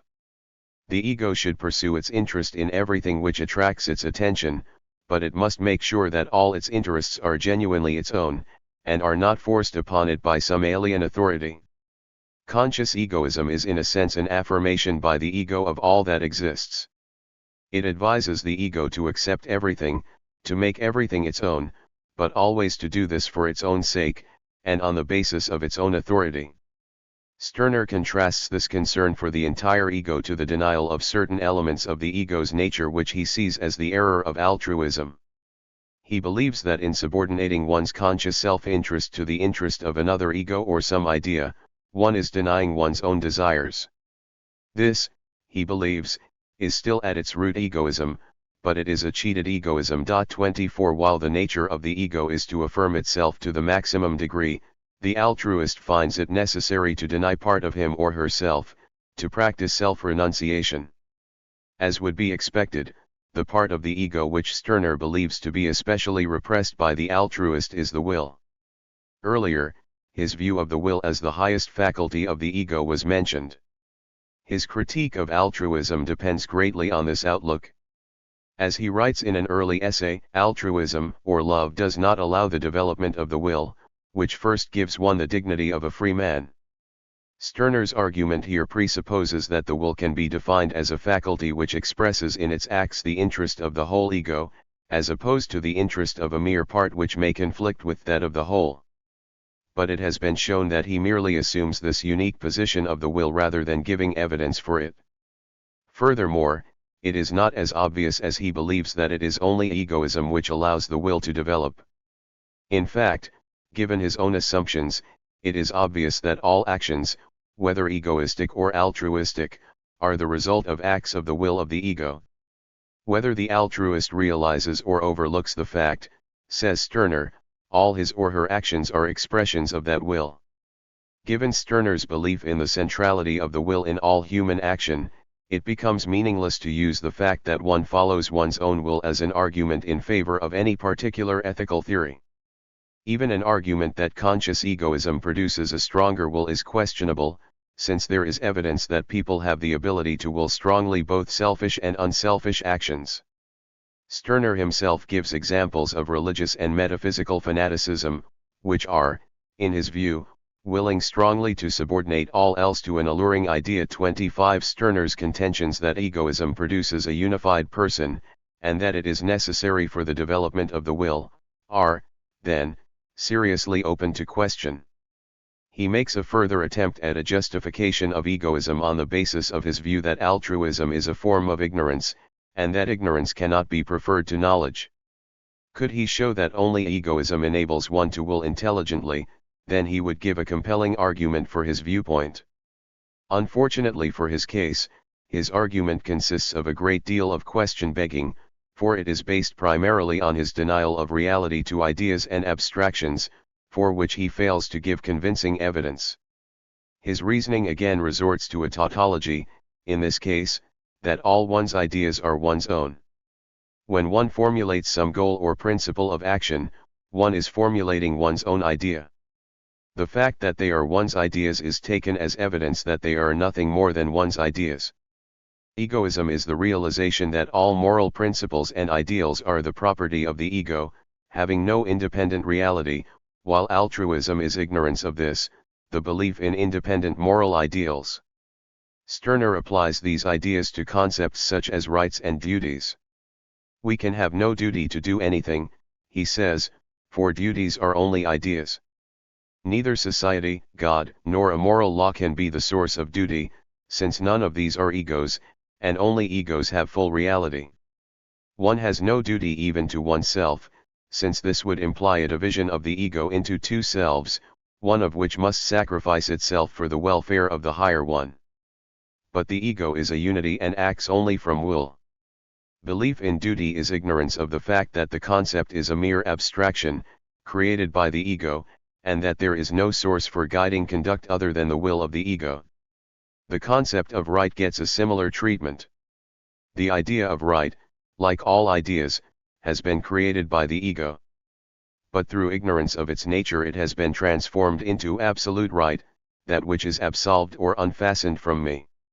Right has no meaning as such an abstraction, but unlike duty, it does have some sort of significance. The idea of right, Stirner believes, has its origin in might or power. Through abstraction, right is separated from its source, and becomes something which, as an idea, is thought of as being external to the ego, divorced from one's real power. Right becomes something complete in itself, the ego which doubly gave it its foundation is forgotten. Right must again be equated with power. What you have the power to be you have the right to. This sort of right is egoistic right, it is right for me, therefore it is right. There is no source of value other than the ego, the subject. Therefore, right must be an entirely subjective question. I decide whether it is the right thing in me, there is no right outside me. To Stirner, there are neither natural rights nor social or historical rights, but only egoistic rights. Stirner sometimes seems to give a kind of moral justification of his might makes right position.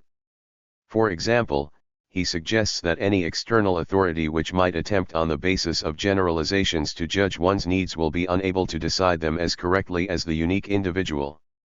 What man requires furnishes by no means a scale for measuring me and my needs, for I may have use for less or more.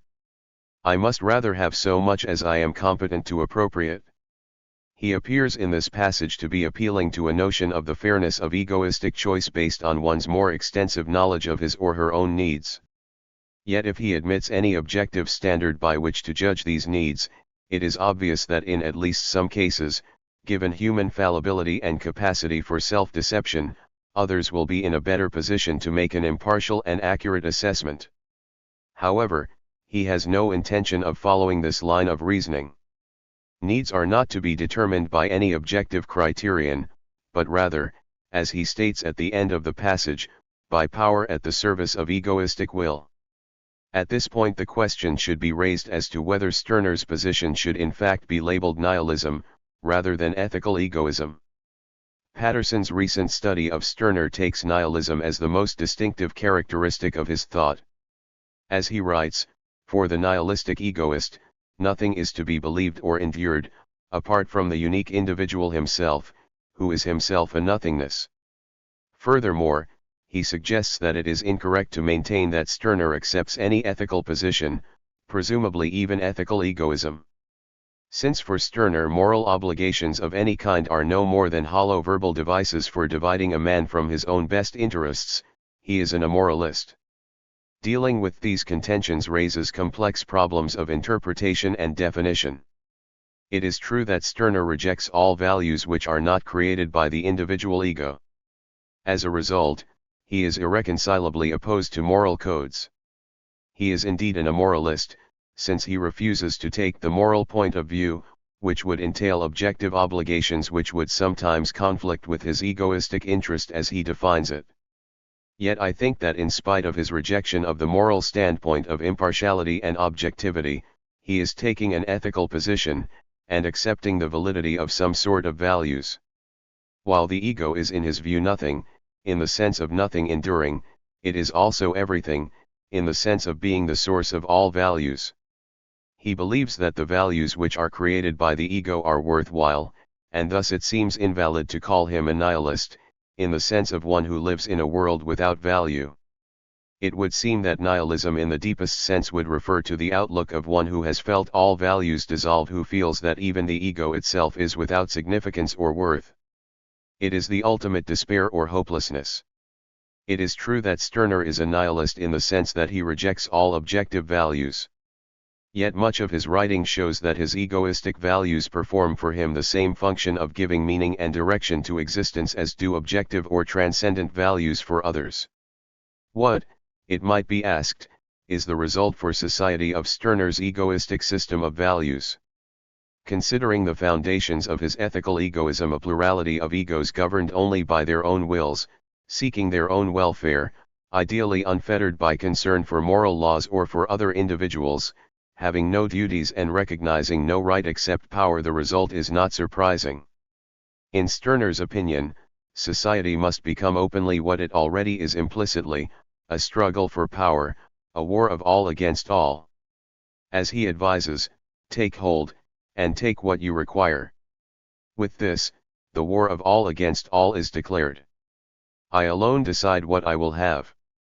There is no source of arbitration other than the ego, no God, no laws of history, no society can decide what is just. Therefore, there is only one solution, that all egos should act egoistically, and let Force 26 decide what is right and just. As for Stirner himself, he is quite willing to accept this as the solution to the decision-making problem of society. Although he will cover his property with his shield, he will also at the same time look forward smilingly at the outcome of the battle, smilingly lay the shield on the corpses of thoughts and faith, smilingly triumph when is beaten. Somehow, he feels that he still is the owner of all, even in such defeat. Both his idea that he can triumph through defeat, and his advocacy of a system which may result in his defeat seem quite contradictory to his egoistic presuppositions, as will be discussed later. But even beyond this, there seem to be certain inherent contradictions in an egoistic ethical system. A basic question must be asked of the ethical egoist. Given that egoism means the conscious pursuit of one's own interest, there are two possibilities open to an egoist. One may, first, hold that one must only pursue one's own self-interest, and have no concern for the actions of others, except as they contribute to one's own welfare. In this case one is a personal ethical egoist. Or one may hold that every ego should pursue its own interest, in which case one is an impersonal ethical egoist. 27 Stirner sounds at various times as if he supports each of these theories. His first words in The Ego and his own are that all things are nothing to me / but soon he begins to concern himself with other egos, asking of them, why will you not take courage now to really make yourselves the central point and the main thing altogether? It certainly seems contradictory for Stirner to support both personal and impersonal ethical egoism, since he cannot advocate both that only his own interest should be pursued to the exclusion of all others, and also that each ego's welfare should be sought, apparently even to his own detriment. But even if he could decide between these two alternatives, he would still be involved in contradictions from which he cannot free himself. For example, he might consistently opt for personal ethical egoism and hold that only his individual interest should be considered. This means that he should seek his own welfare and that he should try to influence others to promote his welfare instead of their own, that he should be a conscious egoist but encourage others to act altruistically toward him. But what basis could he have to justify this privileged position for himself? Why should only one ego's interest be of significance, and all others be nothing? As Hosper suggests, he might use either the superiority of his ego over others or its uniqueness. But if he claims that his ego is superior, he must give criteria on which to judge superiority. Presumably, some other egos meet virtually any criterion which might be laid down for superiority. Thus, he is driven to the one criterion which no other ego can fulfill, that his ego is uniquely itself. You are distinguished beyond other men not by being man, but because you are a unique man. It is true that no other ego is exactly like Stirner's ego. Yet all other egos can claim the same distinction. Since all have the quality of uniqueness, Stirner might then seem more consistent when he accepts impersonal ethical egoism. But how can he consistently support such a position? If Stirner himself is an egoist, he cannot advocate that which would work against his interest. As Singer writes, if an egoist is someone interested solely in his own advantage, and in that of others only in so far as it is conducive to his own, then an egoist is certainly the last person in the world who could will egoism to be universal law. Patterson also notes this inconsistency in regard to Stirner himself, commenting that in encouraging others to become egoists, he loses the crucial advantage accruing to the man who is not bound by moral considerations in his dealings with men who are. The egoist, then, should not be concerned that others do what is in their interest but only that they do what is in his or her interest. It is questionable on what grounds such an egoist could justify advocacy that others be egoists. If Stirner says that it is because universal egoism would maximize happiness, or achieve some similar result, he falls into altruism. If he maintains that universal egoism is the system which best serves his own interest, then he justifies impersonal ethical egoism by personal ethical egoism. He is still left with the contradictions of the latter position. Impersonal ethical egoism leads to several other problems. It may produce a situation in which an action can be at the same time both morally right and morally wrong. For the same action can be in the egoistic interest of one individual but against the interest of another. This paradoxical condition does not involve a contradiction, but it does show that the impersonal ethical egoist must forsake the possibility of finding an objective moral solution to moral disputes. What does seem to be contradictory is that Stirner, after asserting the subjectivity of all moral values, tries to reintroduce objectivity through his doctrine that might makes right. Why, one may ask, is power an acceptable arbiter of what is right, when each ego has an equal claim to have right on its side? Since each ego is the final judge of its own conduct, there would seem to be no reason for the ego to admit that a force directed successfully against its interest is justified. To be consistent, Stirner should hold that the ego's own interest is always right, and threats to that interest are wrong. Problems such as this can be traced back to a basic tension in his thought between his egoism and voluntarism on the one hand and his materialism on the other. The former directs him to a set of internal, subjective values while the latter encourages him to look for external, objective realities. The two are often not adequately reconciled. A final contradiction involved in impersonal ethical egoism might be mentioned. When egoists like Stirner advocate all pursuing their own interest, they are recommending actions which are contradictory to one another. In their proposal, they advise everyone to get the better of everyone else. But everyone cannot do this, for quite often getting the better of another means the other getting the worst of it, the interest of the latter being damaged. For example, given the existence of a certain amount of property of a certain type, the more one individual acquires, the less there is for others to possess. Stirner's advice is therefore of an odd sort. He advises everyone to try to be a complete egoist, knowing that the success of some in the endeavor will mean the failure of others, presumably including himself to a degree. Stirner attempts to avoid some of the contradictions in his thought by his contention that a universal pursuit of self-interest will lead to the greatest benefit for each individual ego, including himself.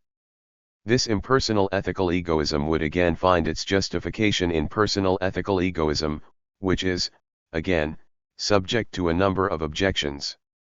But furthermore, this theory involves the extravagant claim that no other ethical system could possibly produce greater benefits for any single ego. As has been mentioned, a condition in which an ego treats others egoistically but is treated by others altruistically would seem to be clearly more to that ego's benefit. Stirner's error is his excessive faith in the benefits of universal self-interest. He was, it might be recalled, the German translator of Adam Smith's The Wealth of Nations, and apparently he shared some of its presuppositions. He, like Smith, seems to think that if individuals are left to pursue their own self-interest, an invisible hand can be trusted to produce order out of the expected chaos. It might even be suggested that Stirner's thought is the application of the underlying assumptions of capitalist economics to every area of human existence, and that his philosophy is the reductio ad absurdum of classical capitalism, with its social atomism, individualism, materialism, and exaltation of competitiveness. 28 These themes become especially dominant in his discussion of the questions of freedom and the union of egoists. His treatment of these topics, which must now be considered, suggests some of the social implications of his ethical egoism. Chapter 4, Freedom and Ownness. The concept of freedom is a rather difficult one to deal with, especially because of the various and often conflicting senses in which the word has been used, both in popular usage and by philosophers and political theorists. It is therefore desirable at the outset to briefly analyze the concept. This will be of assistance in the interpretation of Stirner's position on the issue of freedom, which is a crucial one in his philosophy. In his essay Two Concepts of Liberty, Isaiah Berlin divides concepts of freedom into two classes, those which are negative and those which are positive. Concepts of negative freedom emphasize that freedom is limited when one is prevented from attaining goal by human beings. Thus, when one is able to attempt to carry out one's will without being interfered with by the physical force of others, one is free. It is freedom from coercion. Positive freedom, on the other hand, is concerned with the wish on the part of the individual to be his own master. Berlin is a bit unclear here, since negative freedom is also concerned with this in a way. What he means is that positive freedom is concerned with achieving a certain goal, with being master of the situation. It is not merely freedom from interference, but freedom to reach an end. At one extreme, this type of freedom still seems negative, as in its Stoic form, in which freedom is the achievement of ataraxia through resistance to unrealizable desire.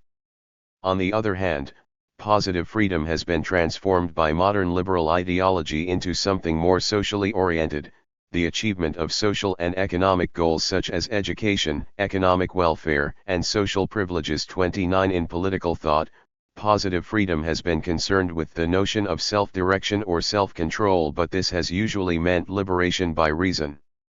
Berlin mentions Kant, Fichte, Hegel, and Marx, among others, as advocates of this type of freedom.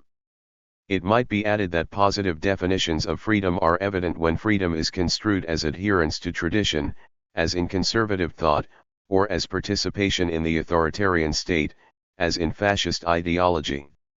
In all these cases it has meant the definition of freedom in terms of some specific goal which is to be sought.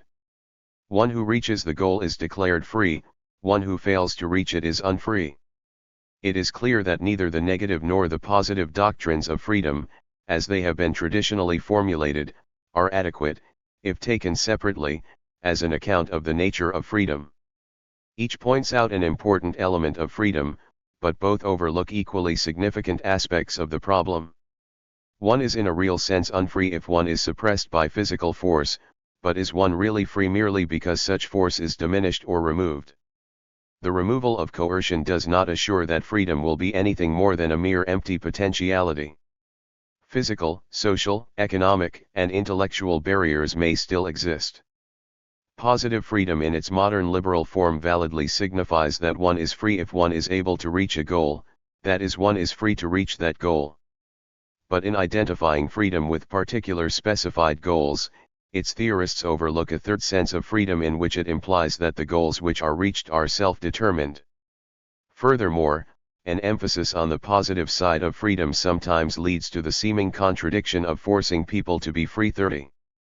Anarchism is the one major political theory which has attempted to synthesize the values of negative and positive freedom into a single, more comprehensive view of human liberty. In its emphasis on community and equality, it recognizes the importance of self-realization through participation, and of the ability of all to share in the benefits of society's labor. These are the values associated with positive freedom. On the other hand, in stressing individual liberty and the abolition of coercive force, it upholds the importance of negative freedom equally. And finally, by emphasizing the necessity of individuality and personal autonomy, it shows a concern that freedom entail authentic, voluntary choice on the part of individuals, rather than mindless parroting of the dictates of arbitrary authority. The concepts of negative and positive freedom are useful in analyzing Stirner's view of freedom and relating it to the history of political theory. He has very little to say about what has been called negative freedom. In general, his view seems to be that it is of little importance in itself. As will be discussed further, he thinks that if his egoism were adopted by society there would be a great reduction in the amount of coercion used by individuals against others. Yet, this non-coercive situation is not the goal, but merely an effect of reaching the goal. Moreover, he admits that if his ethical principles were adopted by society, even though there would be an increase in liberty in the sense of non-coercion, a certain degree of this negative freedom would still have to be given up. But, of course, such freedom is not really the object which the egoist seeks. According to Stirner, all people act with the motive of promoting their own welfare. If they desire freedom, they desire it because they believe it is in their interest. To make freedom itself the goal, he says, would be to lapse into religion and idealism, to make an idea something sacred. 31 What is necessary is that freedom should be subordinated to the ego. One should consciously do what one does in any case, unconsciously pursue freedom only insofar as it is in one's own egoistic interest. Negative freedom is not an ultimate value on the basis of this egoistic criterion. For example, one is not really free just because one is not physically punished for holding a certain opinion. One holding an opinion may be enslaved by that opinion itself. A thought may not be imposed by a coercive authority, but the thought itself may be an alien authority. This is true if it does not arise out of one's own free, conscious decision, but rather is received from society as a prejudice. It is something passively and uncritically accepted, not having the personal significance which comes from a choice of the unfettered ego. This is the error of negative freedom. According to Stirner, it assures that one will not be enslaved by physical coercive force, but it does not guarantee that one will not be dominated by coercive thoughts which may be accepted on the basis of authorities such as custom, tradition, mores, laws, religion, and philosophy. As Stirner writes, so men shall become free, entirely free, free from all constraint. From all constraint, really from all. Are they never to put constraint on themselves any more? If Stirner is critical of negative freedom, he is just as unwilling to side with the usual positive theories. The problem with theories of positive freedom, as Stirner correctly contends, is that they are usually concerned with a specific goal in terms of which freedom is defined, and fail to consider the manner in which an individual may accept or reject such a goal. Positive freedom is limited freedom, freedom within certain limits. If freedom is merely defined in positive terms such as political participation, obedience to moral law or custom, or acceptance of religion, as Stirner believes was done in bourgeois liberalism of his day, it becomes an empty freedom. No concern is taken for the spirit in which the decision in favor of these values is made, for the concern is only for the spirit of morality, legality, piety, and the fear of God. Stirner's assault on positive freedom falls most heavily on what has been termed moral freedom. He rejects the contention, which he attributes to Goethe and Hegel, that he who only serves the cause, devotes himself entirely to it, has the true freedom. This view, which he believes to be the outlook of the bourgeoisie, equates the obedient servant with the free man, and moral behavior with freedom. Freedom comes to mean merely doing one's duty, regardless of the motivation for doing it, whether or not the choice to do it is a fully conscious and uncoerced one. Stirner makes this particular criticism in one of his early essays. He attacks von Stein, who writes of free development in a moral direction as the ethical ideal, equating the moral direction with doing one's duty. In Stirner's opinion, this type of view overlooks several important elements of a free action, such as spontaneous direction, and the independence and sovereignty of the will. In short, Stirner is pointing out that a choice cannot be called free by merely looking at that which is chosen, the way in which the choice is made must also be considered. This criticism again appears in Stirner's discussion of political freedom. Many theorists have accepted the view that political participation should be considered an important freedom. Apologists for democracy and liberalism in particular have always held that even if one's will is not carried out, the mere fact that one has a part in the decision-making process is a guarantee of freedom. It is to Stirner's credit that he saw through this fallacy, and apprehended that all exercise of sovereign power consists of either actual or potential tyranny. This must be discussed further in connection with Stirner's view of the state. At this point it will merely be mentioned that he shows that abstract political liberty is not synonymous with real individual liberty. Many believe that they are enslaved when a sovereign monarch takes away any of their personal freedom, but few think so when a sovereign majority acts in the same way. The fact that one participates, even if one's will is never carried out, is thought to negate in some way the loss of concrete individual freedom. This political liberty, according to Stirner, is a second phase of Protestantism, an independence of intermediaries in a political, rather than a religious sphere. The result is merely freedom to participate and nothing more, rather than freedom in some broader sense, as is usually claimed by its defenders. One way in which Stirner phrases his criticism of theories of both negative and positive freedom is that they have been the desire for a particular freedom. In pursuing any particular freedom, its advocates have at the same time destroyed the possibility for other types of freedom. Political liberalism establishes political freedom by abolishing inequality before the law, but leaves the individual unfree against the power of the state. Social liberalism establishes economic freedom by abolishing inequality of property, but the individual is left unfree in regard to his or her ability to hold and acquire property. Humane liberalism establishes freedom from prejudice by overthrowing traditional theism, but it replaces it with a bondage to a new idol, humanity. 32 In his early writings, Stirner reaches the conclusion that in spite of these difficulties with various positions advocating freedom, a valid concept of freedom can be developed. He argues that one is only free if one acts with self-determination, self-awareness, and free will.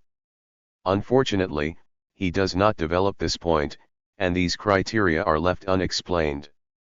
While Stirner seems tempted at times to strongly emphasize the importance of individual freedom, it must ultimately take a subordinate place in his thought, in view of his psychological and ethical egoism. Since all one does is ultimately for the sake of the ego, and since one should make a conscious motive of self-interest also, freedom must be kept in its place as a value subordinate to the ego.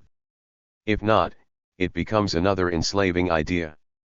One should not act in order to expand freedom in general, nor to secure one's own freedom, but rather one should choose freedom only as a means of serving one's own interest. And Stirner thinks that at times it is not in one's interest to be free. Often one must surrender some freedom for greater well-being, as people in fact willingly do. Given that one's egoistic welfare is always the final goal of one's action, why not choose the I himself as beginning, middle, and end? The choice of the ego means placing another value above freedom, the value of Eigenheit qt ownness. Stirner is not entirely clear about the relation between freedom and ownness. At times he seems to treat the two as radically different, even mutually exclusive. At other times he implies that ownness itself is really a type of freedom. The problem arises from his desire to distinguish his concept from the concepts of freedom current in his own time, particularly the idealistic ones, and to escape the confusion which the term involves. Must we then, because freedom betrays itself as a Christian ideal, give it up? No, nothing is to be lost, freedom no more than the rest, but it is to become our own, and in the form of freedom it cannot. He admits that ownness is related to concepts of freedom, yet, in rejecting the term, he attempts to emphasize the differences, rather than the similarities between the two concepts. Stirner does, in fact, make a number of comparisons between freedom and ownness. He claims, as has been mentioned, that freedom can become an abstraction which misleads the ego, while ownness is something concrete. It is a description of the owner, a description of the ego itself and its property. He further explains that I am free from what I am rid of, owner of what I have in my power or what I control. In identifying ownness with power and contrasting it to negative freedom, he shows its close relation to traditional positive concepts of freedom. However, it is distinguished from those concepts in that it defines ownership in terms of anything which one owns, while positive freedom is usually defined in terms of power to do or have certain specific things. Furthermore, freedom, whether positive or negative, is necessarily limited by my not being able to carry out my will on another object, be this other something without will, like a rod, or something with will, like a government, an individual. But ownness can only be limited by one's own choice. One owns what one has the power or capacity to possess, and anything which is involuntarily lost, is not really one's own. It follows from this that ownness is something which can be destroyed only by the ego itself, never by others. I deny my ownness when in presence of another I give myself up, give way, desist, submit, therefore by loyalty, submission. Physical barriers to one's will may be considerable, but Stirner correctly sees that internal restraints are the more significant ones. He notes that it means little to say that one has freedom whether it be non-coercion or ability to reach a goal if one's choices are determined by an external authority, like religion or government, which forbids one to consider some alternatives for thought or action. Thus he concludes that all freedom is essentially self-liberation. At this point Stirner seems to be touching upon something which has been mentioned as a central concern of libertarian theory, personal autonomy. Yet the idea of ownness means more than the ability to make an unfettered choice. It also involves the concept of power. He says that my freedom becomes complete only when it is my might, but by this I cease to be a merely free man and become an own man. In this connection, he introduces another concept which is central to his thought, that which is owned, or that over which the ego has power property. X. Stirner's discussion of property involves several elements which seem on the surface to be contradictory. At times he clearly equates egoistic property with that which is actually possessed. Let me say to myself, what my might reaches to is my property, and let me claim as property everything that I feel strong enough to attain, and let me extend my actual property as far as I entitle, that is, empower, myself to take. Yet he writes in another place that I do not step shyly back from your property, but look upon it always as my property, in which I need to respect nothing. Here, in apparent contradiction to his former view, he seems to hold that everything is the property of the ego. Yet the two statements are not difficult to reconcile. Ultimately, for Stirner, property is equated with actual possession. One's property is that over which one has power, and beyond that, all things are nothing to one. He writes elsewhere, "So long as I assert myself as holder, I am the proprietor of the thing. If it gets away from me again, no matter by what power, then the property is extinct." No one, he adds, is without property, for even the most abject of slaves has one thing, the ego. Beyond this, the ego can look upon everything as its property, that is, it can see everything as a possibility for ownership. But if it fails to attain power over an object, then it must admit that the object is not its property. It must be satisfied with ownership of itself, and whatever else it may possess. At this point, Stirner, the philosopher of ruthless egoism and power, seems to approach a position of almost stoic resignation. Of all things some are in our power, and others are not in our power.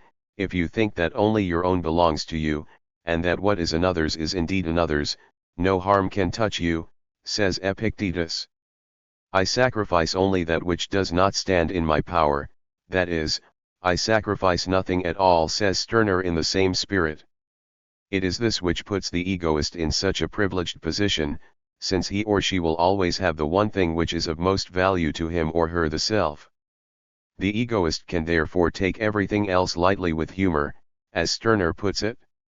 One can vigorously fight for possession of things and ideas, but yet never fear loss, for one cannot lose what is most important. As he states in a passage quoted in part earlier, doubtless, as owner of thoughts, I shall cover my property with my shield, just as I do not, as owner of things, willingly let everybody help himself to them, but at the same time I shall look forward smilingly to the outcome of the battle, smilingly lay the shield on the corpses of my thoughts and my faith, smilingly triumph when I am beaten.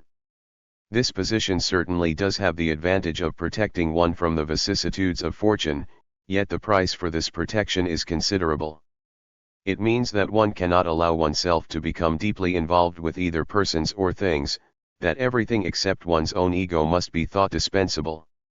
Such a life, it must be admitted, is much less dangerous than most, but many would also contend that it is less interesting and less meaningful, lacking those experiences which arise out of commitment, cooperation, and community. Furthermore, there seems to be a contradiction between this Stoic outlook and the tenor of much of Stirner's writing. One tendency in his thought is to represent the ego as a competitive, struggling, outwardly directed being, intent on using other egos and all things only for its own welfare. Its highest goal is to enjoy, to reap the benefits of its exploitation of the world. But Stirner tends to develop a quite different conception of the ego in the passages just quoted. The ego becomes something content with remaining within itself, it is able to endure frustration of its will, and it has an aloofness from the world. Stirner is correct in proposing that, given that all cannot succeed equally in exploitation, some egoists might find consolation in being content with the limited property which they have in their own egos.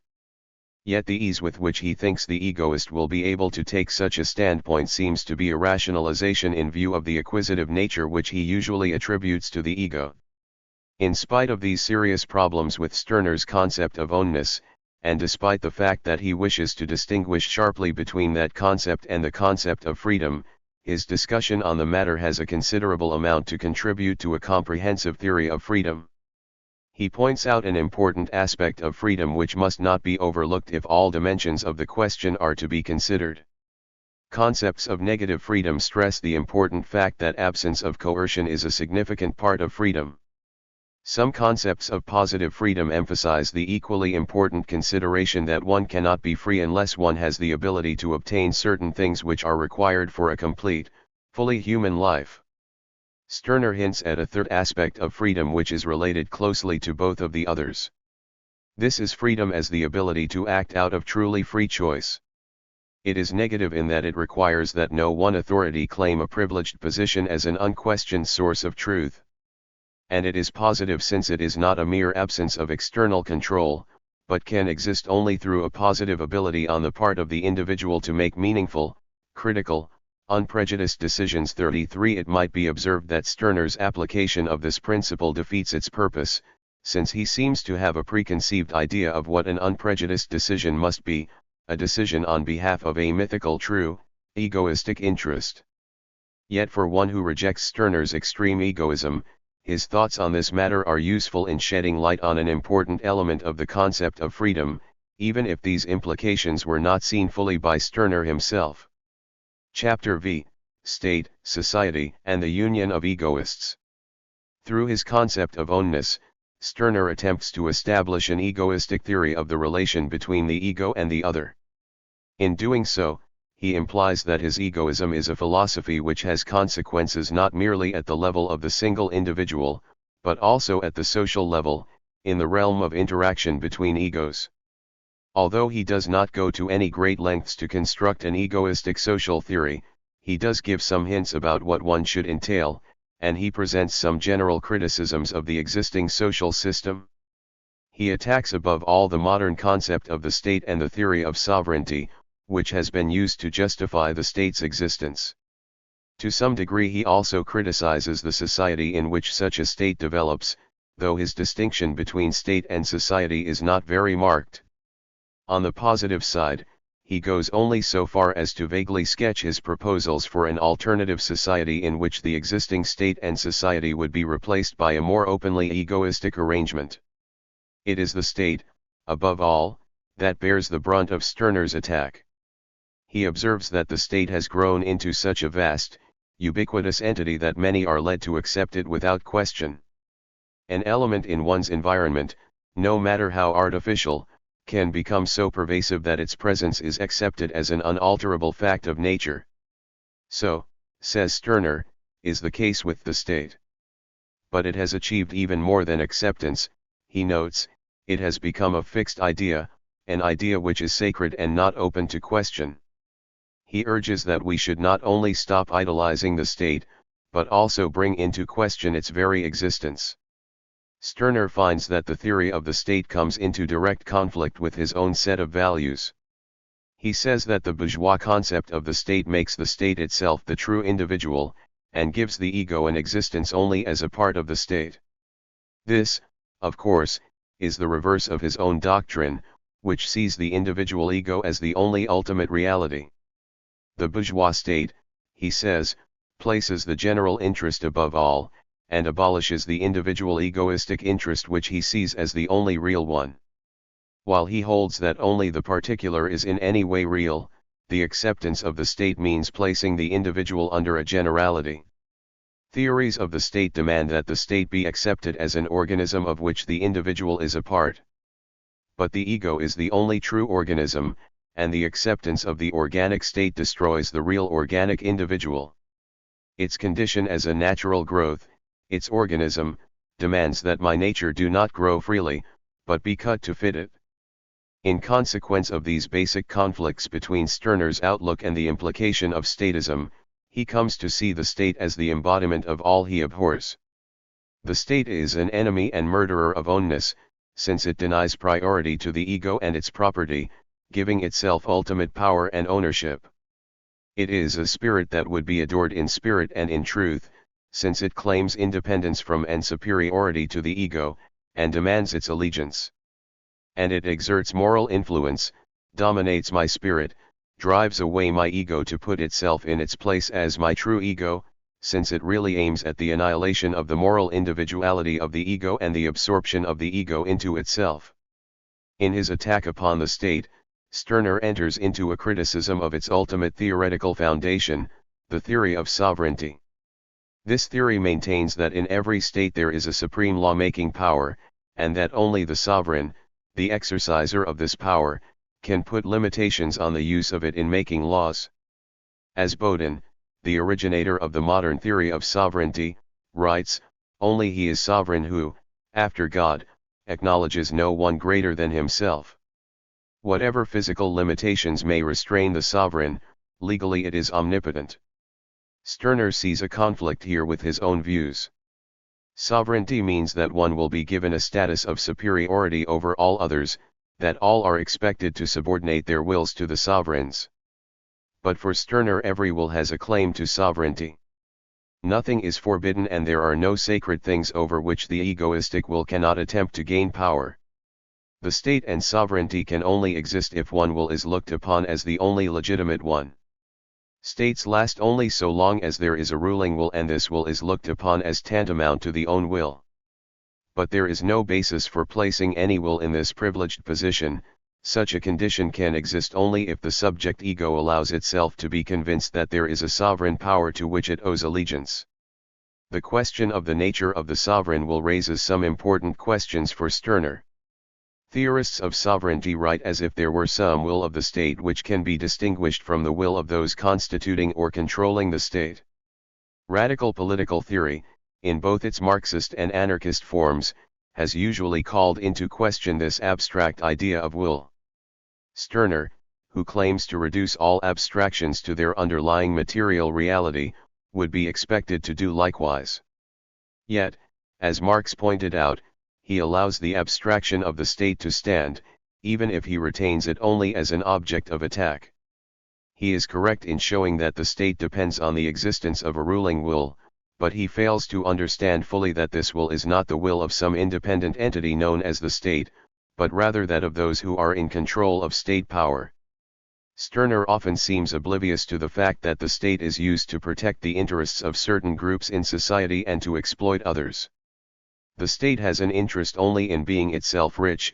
Whether Michael is rich and Peter poor is alike to it. Peter might also be rich and Michael poor.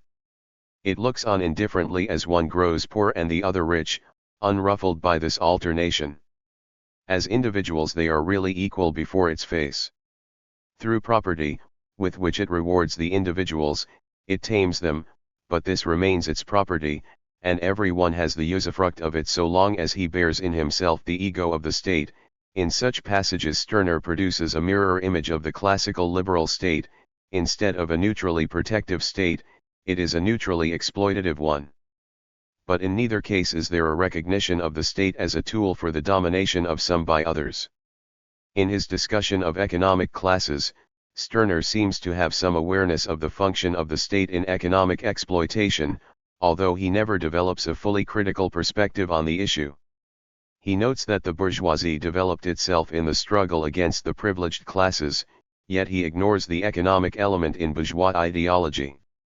It is nothing else than the thought that the state is all in all, the true man, and that the individual's human value consists in being a citizen of the state.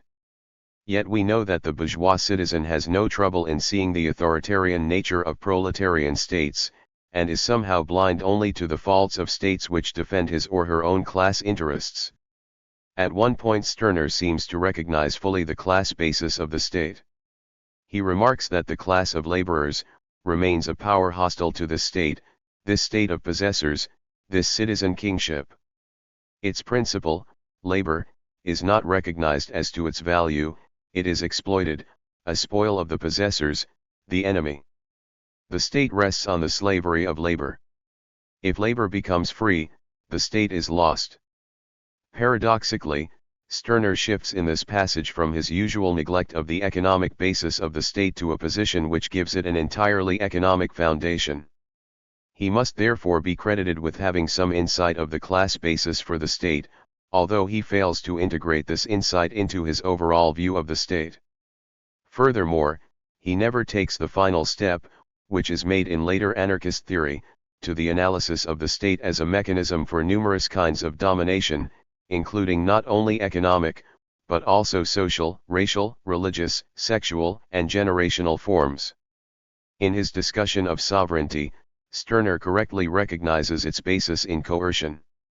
The existence of a sovereign power requires first, the widespread acceptance of its legitimacy by society, which he sees as the forfeiture of own will to the ruling will. And further, it requires the use of the threat of coercion or actual force by the sovereign in cases in which its will is not carried out. He sees this aspect of sovereignty as the state's use of sanctioned violence as opposed to the non-sanctioned violence of individuals. The state uses its supreme might, against the individual and his self-will. The state practices violence, the individual must not do so. The state's behavior is violence, and it calls its violence law, that of the individual, crime. Stirner's argument here is somewhat unusual. Many anti-statists would conclude from what has been stated so far that if violence or coercion is immoral, and if law is merely another form of violence, then law is also immoral and should not be considered legitimate. Stirner, however, does not have a moral objection to the use of physical force as a decision-making process. He argues that since law is merely another form of violence with no more foundation than any other form, the individual should have no scruples about using violence to overcome the state's violence when he thinks that the state is not above him, but he is above the state.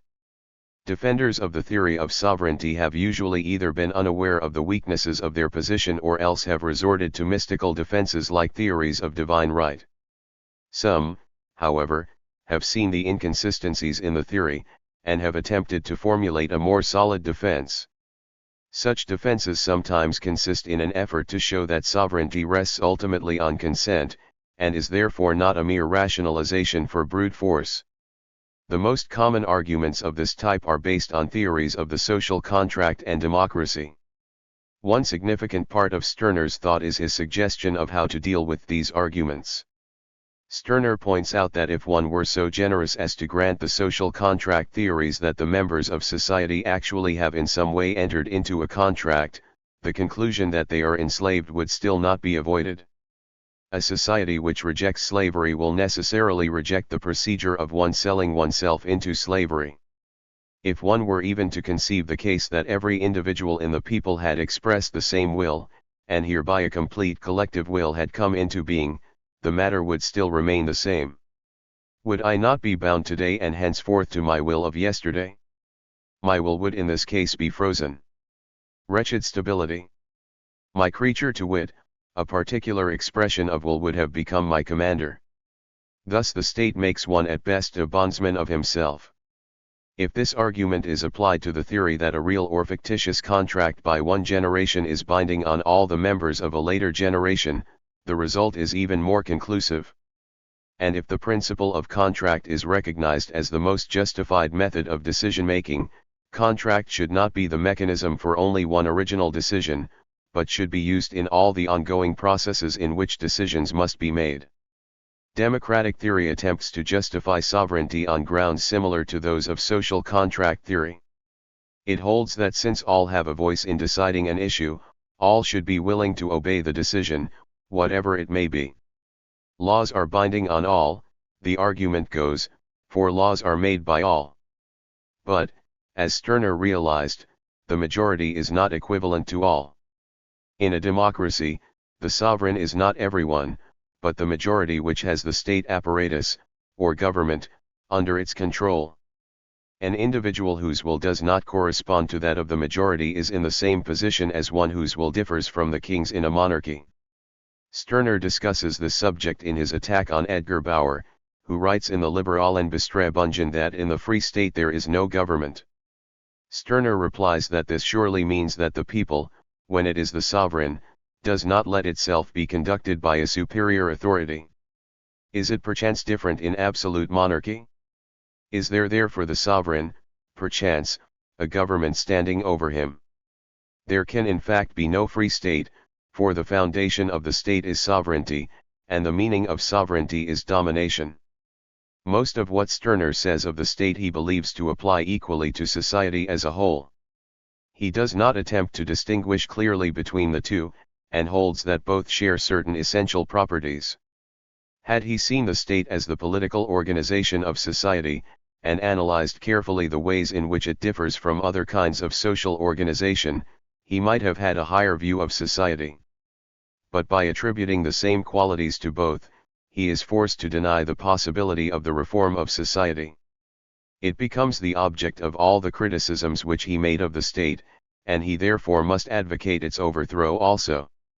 The objection which Stirner raises against both the state and society is that they are not products of the free creative choice of the individual ego, but are forced upon one without the conscious accord of one's will.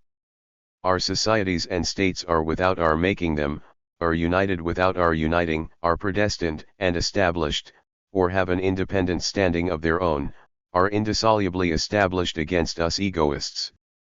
Because of the nature of society as a non-voluntary association, it has a number of objectionable characteristics. One does not use society for one's own benefit, but rather is employed by it for its welfare. It demands that one exist not as a single ego, but as part of an organic whole larger than oneself, and that one act not according to an unfettered will, but out of a sense of duty to that whole. The ego is not looked upon as the end but as a mere means, while society becomes the end, and is made into something sacred. There are two parts to Stirner's criticism of society. The first is that it contradicts reality, that it posits the totality as the ultimate reality, while the individual is fundamental. This criticism rests on a weak foundation, since, as has been shown, Stirner is not very convincing in his defense of the ontological priority of the individual ego. His second point of criticism is that a society in which the individual can preserve his or her freedom and individuality is not possible. He is not very persuasive on this point either. He does not bother to cope with the evidence that a great part of what has been included under the name society has been independent of the coercive power exercised through the state, and that individuals have participated in many social activities out of free choice and without a loss of individuality. It is not true that all interaction between human beings which preserves individual autonomy must be guided by conscious egoism. Kropotkin has shown that maximum individual freedom and maximum social cooperation are not only compatible but, when united, create the most productive condition for both the individual and the society. Stirner himself, it seems, may have in his later writings been coming around to a position which distinguishes between the state and society, and recognizes more possibilities for the latter. In his Geschichte reaction he makes a distinction between social man and political man, and holds that when one rejects one's political position of servant or bondsman, one acts as a social being, creating a society independent of political rulers. But nowhere in his writings does Stirner develop this idea of society being a force beneficial to the individual. On the whole, he sees both society and the state as being in opposition to the ego, and prefers to advocate an entirely different form of social organization which is to overturn both the state and society. He does not advocate that they be overturned by revolution, however. Instead, he proposes that egoists make use of insurrection. One should not, as in a revolution, seek to set up a new form of state or society, but rather one should reject both. When individuals withdraw to form an entirely different sort of association, these institutions will collapse, for all states, constitutions, churches, have sunk by the secession of individuals. The association into which they should enter he calls the union of egoists. The primary characteristic of Stirner's union of egoists is that it arises out of truly voluntary action and from a genuine choice of those participating in it. It is not a group into which one is born or socialized, like society, but an association into which one enters out of one's own power. Since society lacks this element of free commitment and creative action, it is in essence static and lifeless, while the union is always dynamic and living, depending for its existence on continuing renewal through individual decisions. It is an incessant self-uniting while society is crystallized, come to a standstill, degenerated into a fixity, in short, dead. Although the union is dependent on voluntarism and free choice, it does not assure anyone absolute freedom, and is not, indeed, established with freedom as the final goal. Stirner goes so far as to make the statement that the fact that a society diminishes my liberty offends me little. The reason for this astonishing statement is that he here continues to distinguish freedom from ownness, and to take the latter as the goal of the egoist. Ownness I will not have taken from me, he explains. He reassures us that the union will indeed bring an increase in freedom, but he does not recommend it on this ground. The union will assuredly offer a greater measure of liberty as well as, admit of being considered as a new liberty, but nevertheless, it will still contain enough of unfreedom and involuntariness. for its object is not this liberty, but only ownness. The union of egoists is an association in which people work together, not for the common welfare, or greatest happiness, but because of each individual's desire that he or she should own as much as is possible. The egoists in the union do not unite out of any altruistic motives but because they are of themselves led to the point that they care best for their welfare if they unite with others. The purpose of the union of egoists is, then, to enable the egoists to develop their ownness, and to extend their sphere of ownership, or increase the number of things over which they have control. Since the type of union envisioned is based on the model of contract, Stirner's relation to Adam Smith and classical capitalist economics comes to the surface. He wishes to apply the assumptions underlying the economics of that tradition to all spheres of human existence. The result is that a standpoint of rational self-interest is, in his view, to govern not only the marketplace, but society as a whole. Adam Smith writes that it is not from the benevolence of the butcher, the brewer, or the baker that we expect our dinner but from their regard to their self-interest. We address ourselves, not to their humanity, but to their self-love, and never talk to them of our necessities, but of their advantages. This is the sort of basis which Stirner gives to his union of egoists. A rational egoist realizes that he or she can benefit by as large a number of others as possible contributing to the fulfillment of his or her desires. Egoists with like interests therefore enter into a union in which they selfishly cooperate to produce what they mutually desire, so that each helps fulfill the needs of the others in return for having a greater number of his or her own demands met. The egoist is thus able to expand his or her property to a degree impossible to reach by acting in isolation. The relationship which has been noted here between Stirner's union and some of the assumptions of classical capitalism should not obscure the fact that there are important differences between his position and historical capitalism. In fact, Stirner is as harsh a critic of capitalist factory labor as is Marx. Stirner's comments on the subject are similar to those which Marx was making at about the same time in his 1844 manuscripts, when everyone is to cultivate himself into man, condemning a man to machine-like labor amounts to the same thing as slavery. If a factory worker must tire himself to death 12 hours and more, he is cut off from becoming man. Every labor is to have the intent that the man be satisfied. Therefore, he must become a master in it, to be able to perform it in a totality. When one only mechanically performs an isolated, routine task, his labor is nothing by itself, has no object in itself, he labors only into another's hands, and is used by this other. In addition, Stirner is contemptuous of the asceticism which underlies the capitalist outlook, since it conflicts with the hedonistic element of his egoism.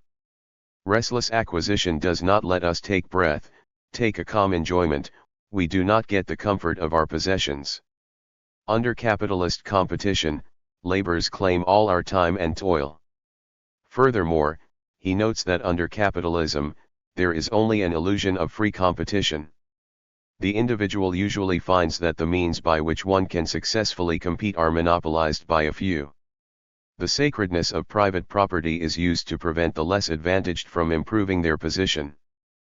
But for Stirner, unlike the capitalists, property is not to be respected, and all are entitled to use all their power to improve their lot.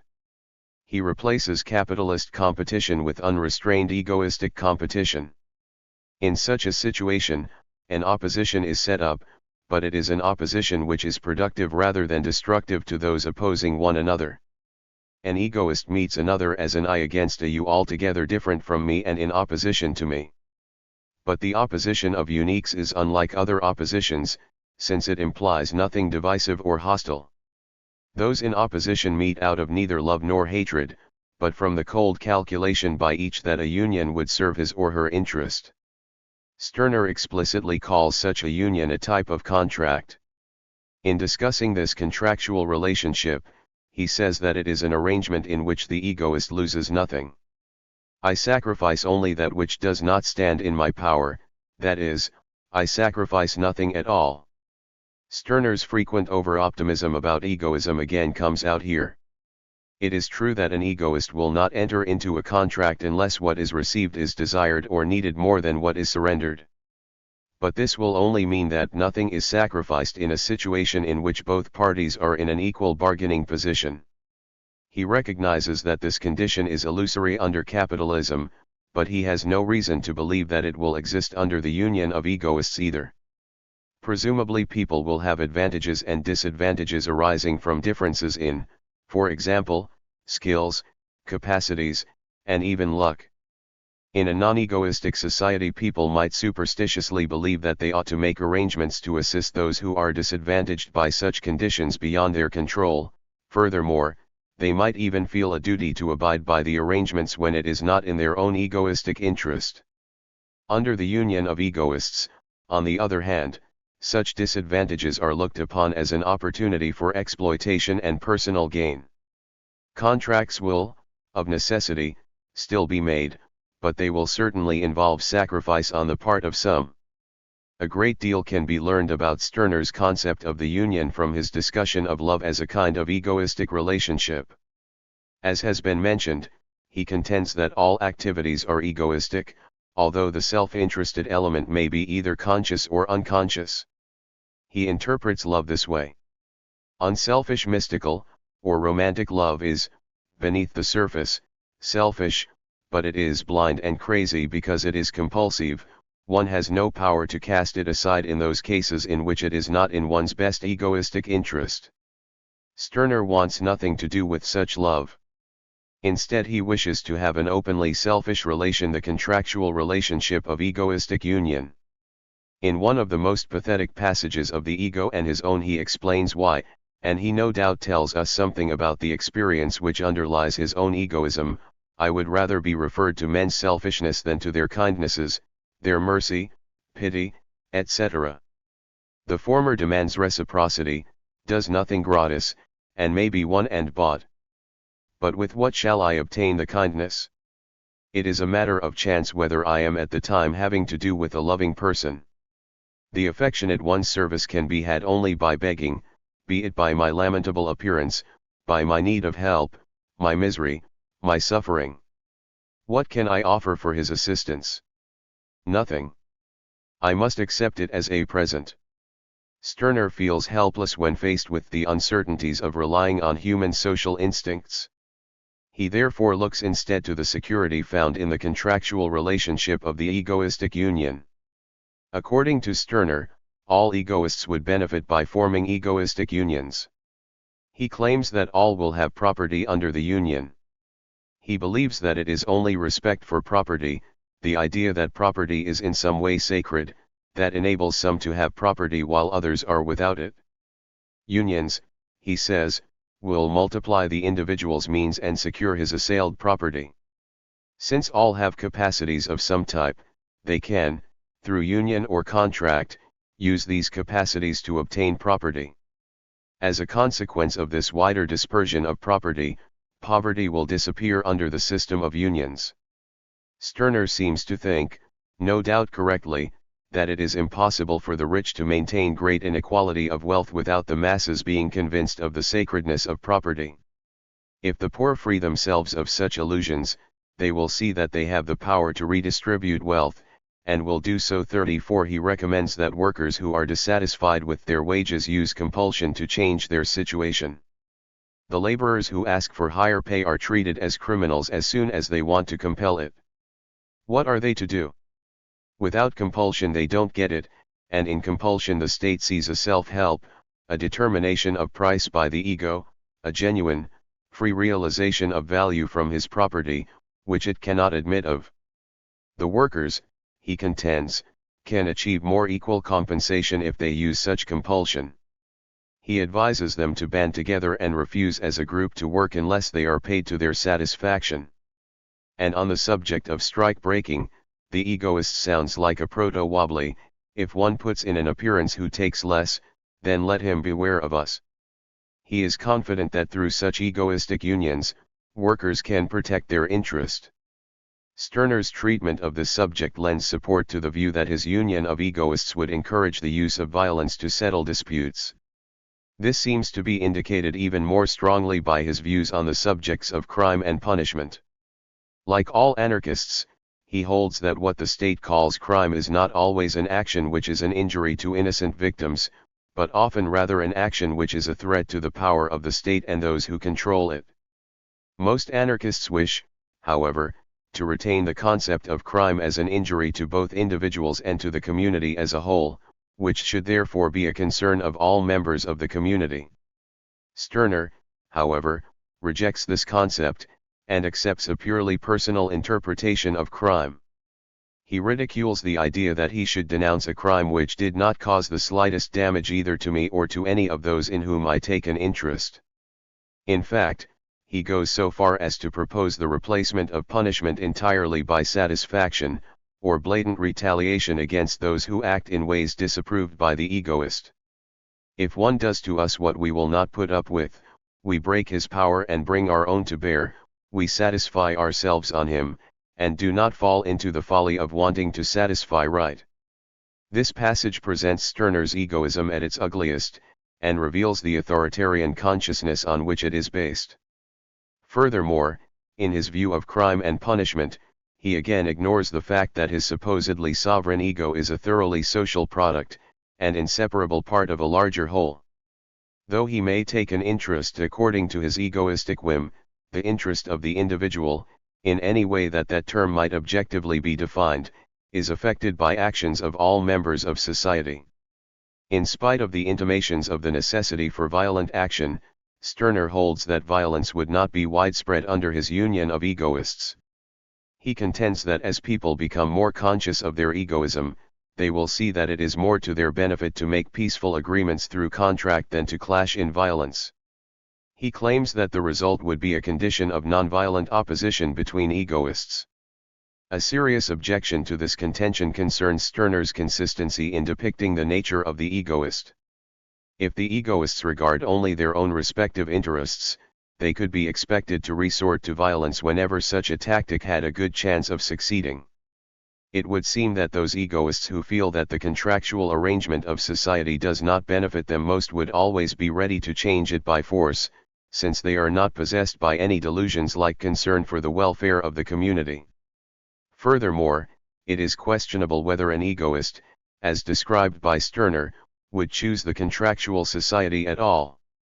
An effective egoist would seem to benefit more from exploiting an altruistic society, rather than from competing with other ruthless egoists. Stirner says that I shall find enough, who unite with me without swearing allegiance to my flag.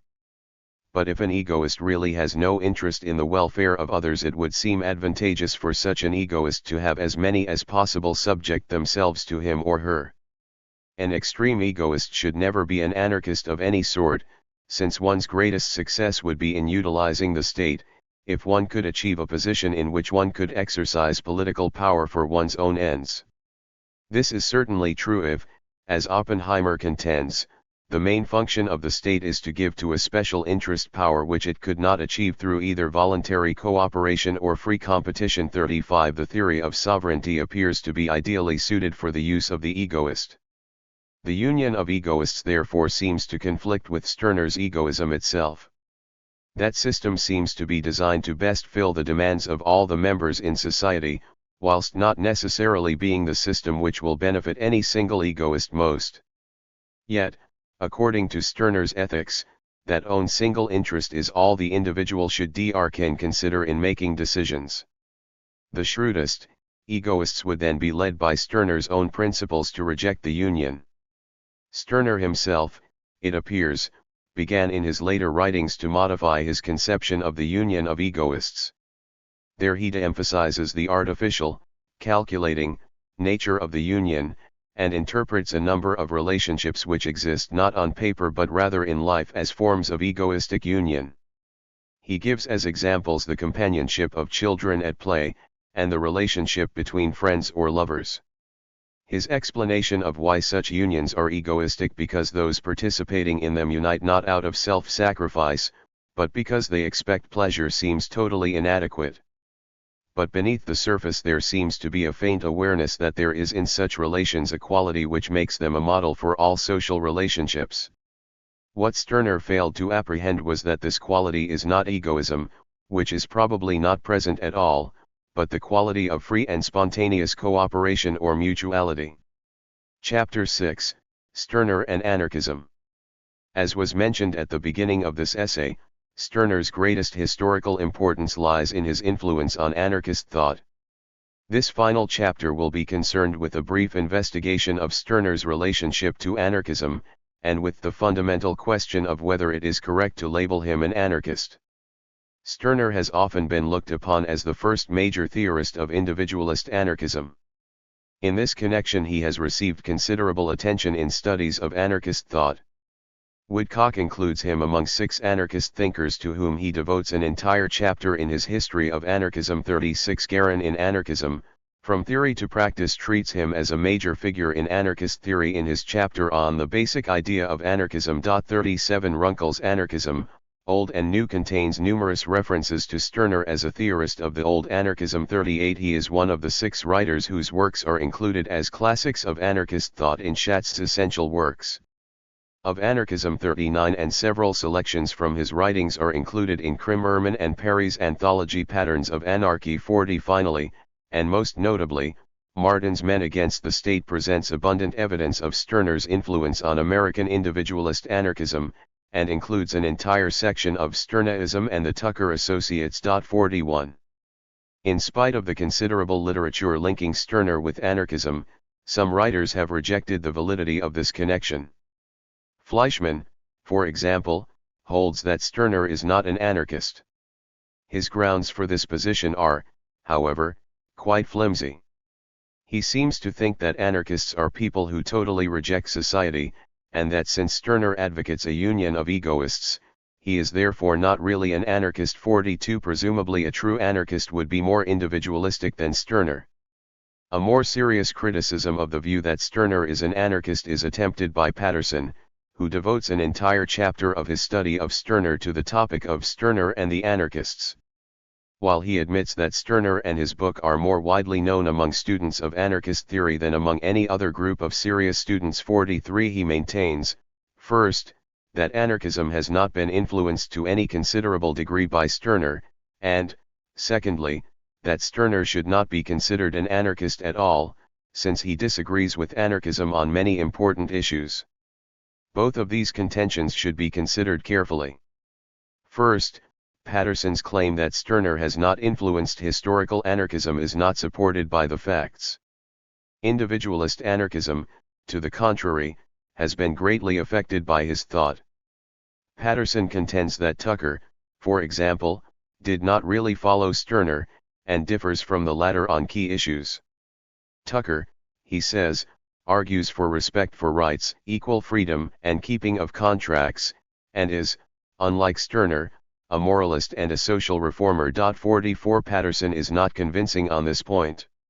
None of the quotations cited by Patterson give evidence that Tucker rejected any important elements of Stirner's position, and the truth seems closer to Martin's assessment that Tucker became solidly attached to Stirnerism. 45 Tucker did not advocate adherence to contracts because of any belief in natural rights or self-evident moral principles, or even a concern for general utility.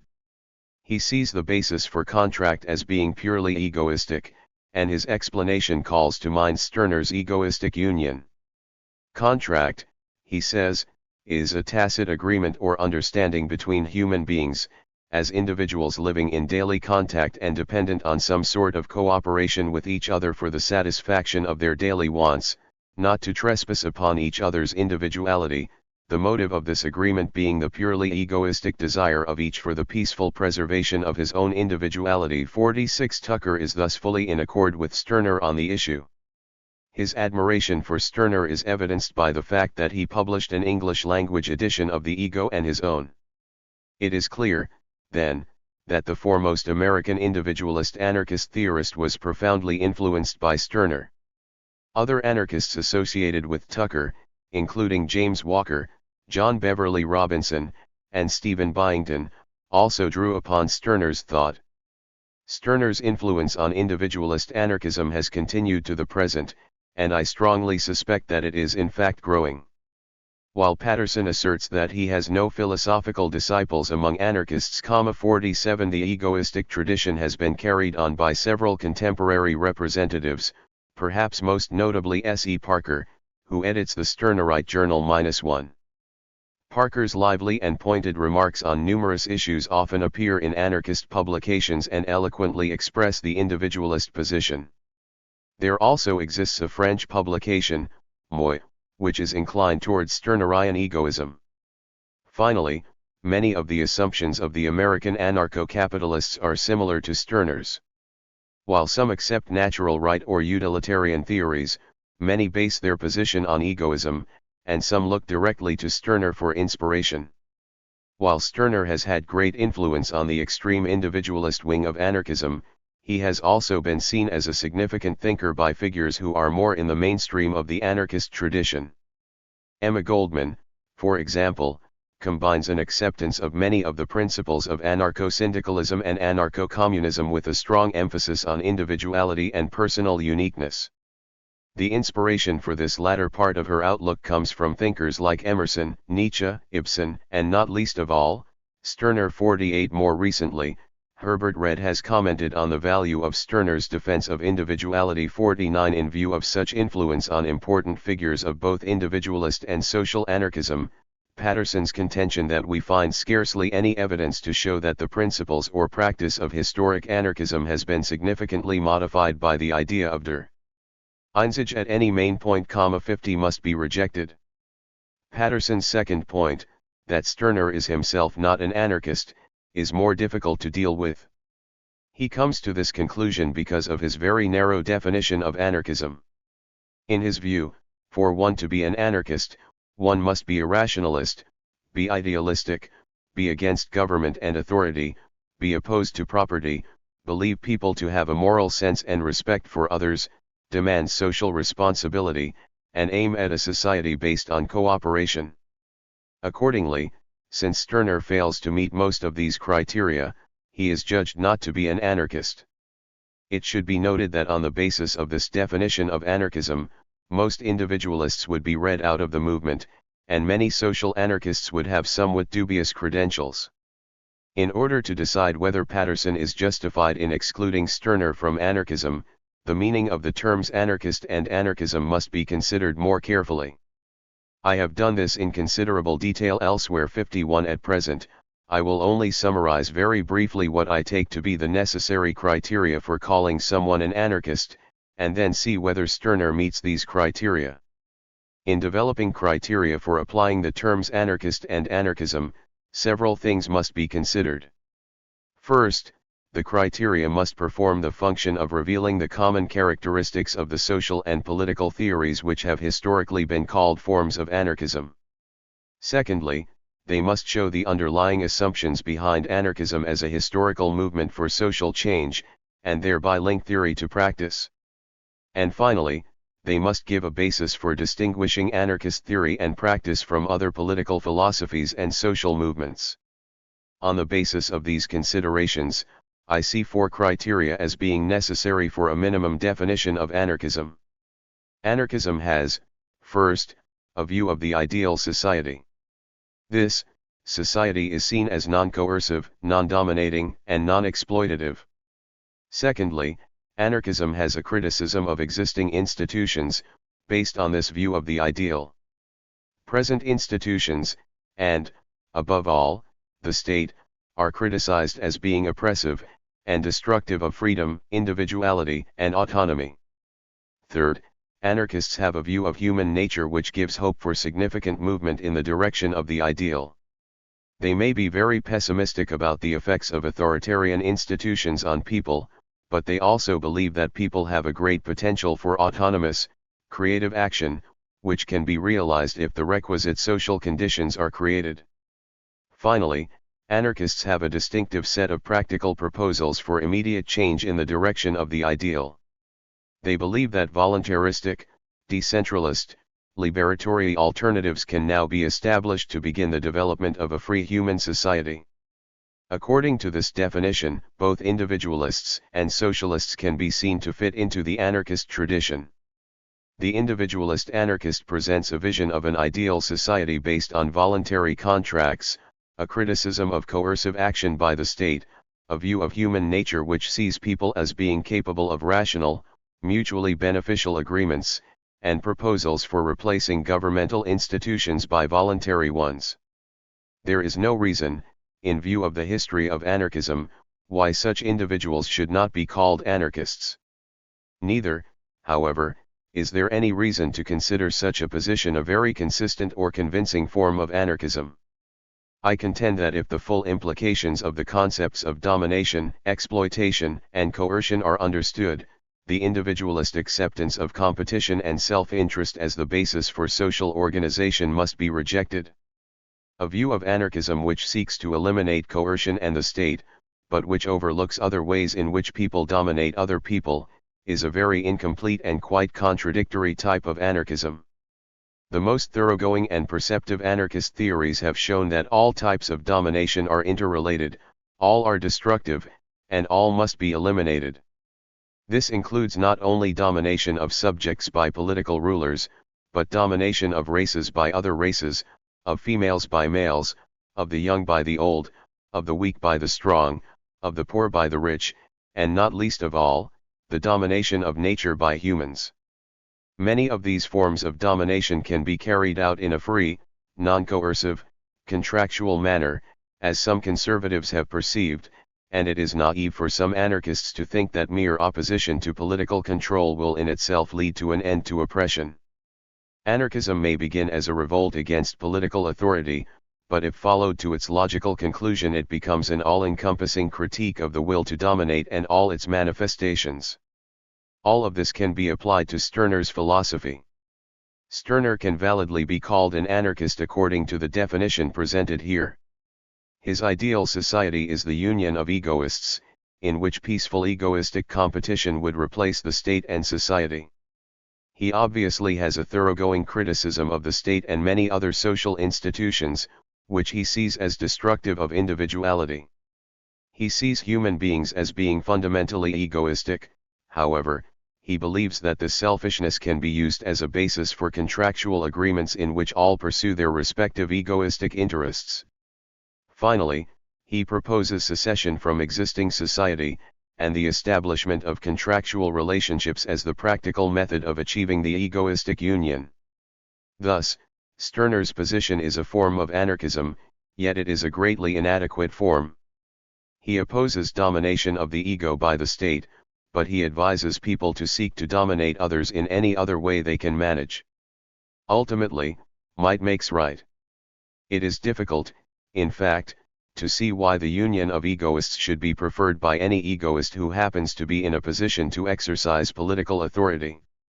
While Stirner completely rejects the state as a transcendent reality above the ego, there seems to be no reason why he should reject it as a practical means of extending the ego's power and ownership. Although Stirner is an anarchist, there seems to be no essential reason why, on the basis of his egoism, he necessarily should be one. Anarchism is most profoundly critical when it goes beyond its analysis of the state and other social institutions and uncovers an authoritarian consciousness which is not only shaped by authoritarian institutions, but also expresses itself through those institutions. Such a critical anarchism settles for nothing less than the simultaneous transformation of both the institutions and this consciousness into their opposites, a system of libertarian social institutions which are the self-expression of creative, autonomous, and cooperative persons. Stirner, for all his opposition to the state and concern for individual autonomy, still exalts the will to dominate, and still accepts the authoritarian consciousness. Thus, while he is an anarchist in the sense that he opposes domination of the individual by the state and authoritarian morality, his anarchism is of the most inconsistent and contradictory type. Though the social anarchist can join Stirner and his ideological descendants in common opposition to the crushing of the individual by the oppressive state and intolerant public opinion, the alliance will always be a precarious one. For the social anarchist will find that the egoist reproduces in everyday life what all anarchists condemn as evil in social institutions. Conclusion: Stirner and the present. We have witnessed in the mid-20th century the working out of the opposition between two powerful historical forces, liberal capitalism and Marxian socialism.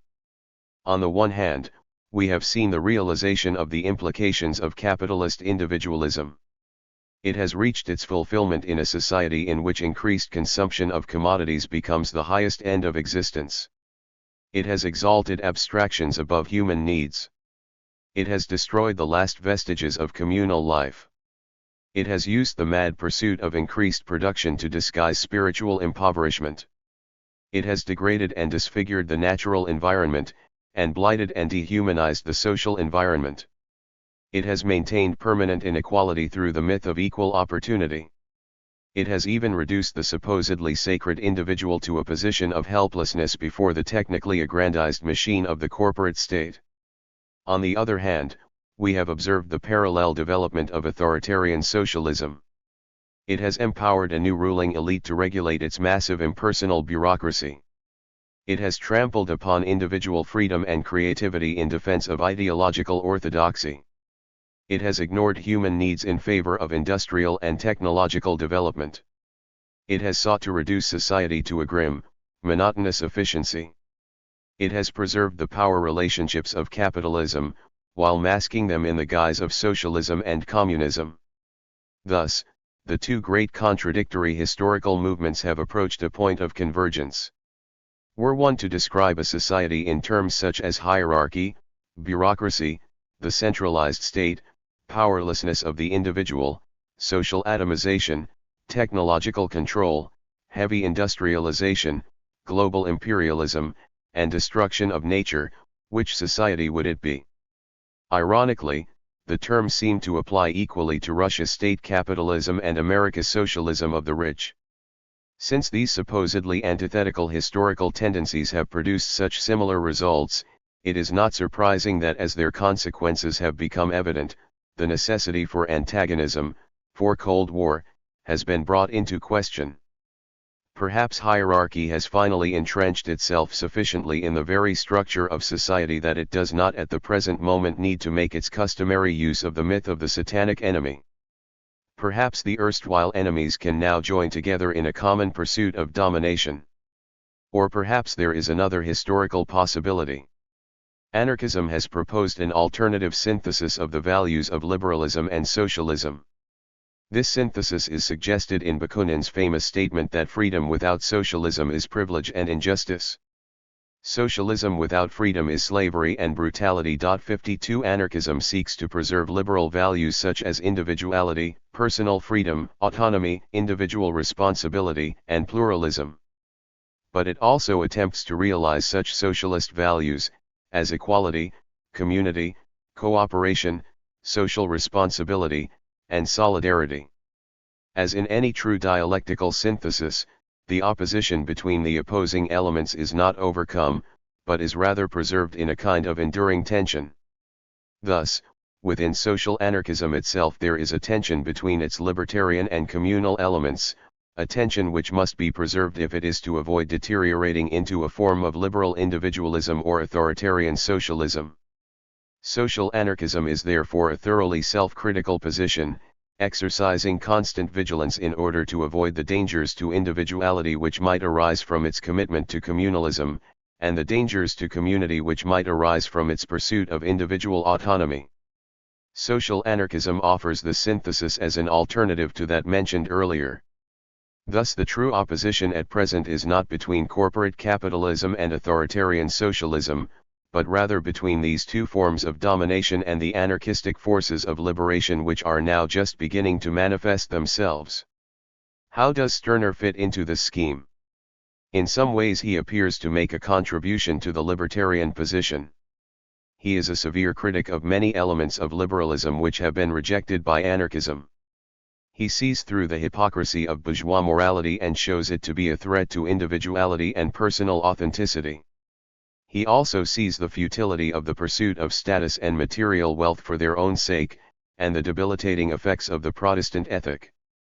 He warns us of the dangers of authoritarian socialism, and, in general, of the acceptance of the state as a reality superior to human beings themselves. He demolishes theories which would give a basis to political and social authoritarianism, and legitimatize the destruction of individual autonomy. Yet all this criticism is based on a fundamentally false view of the self.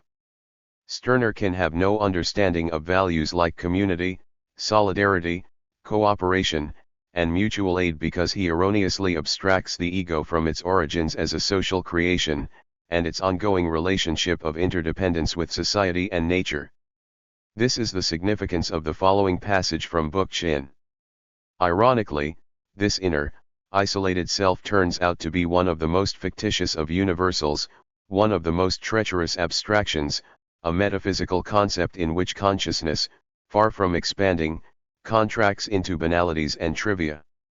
Valid introspection turns out to be the conscious appropriation of a self formed largely by the world, and thus a judgment of the world and of the actions needed to reconstitute it along new lines. 53. Although it is not aimed specifically at Stirner, it admirably points out the fallacy of his kind of individualism.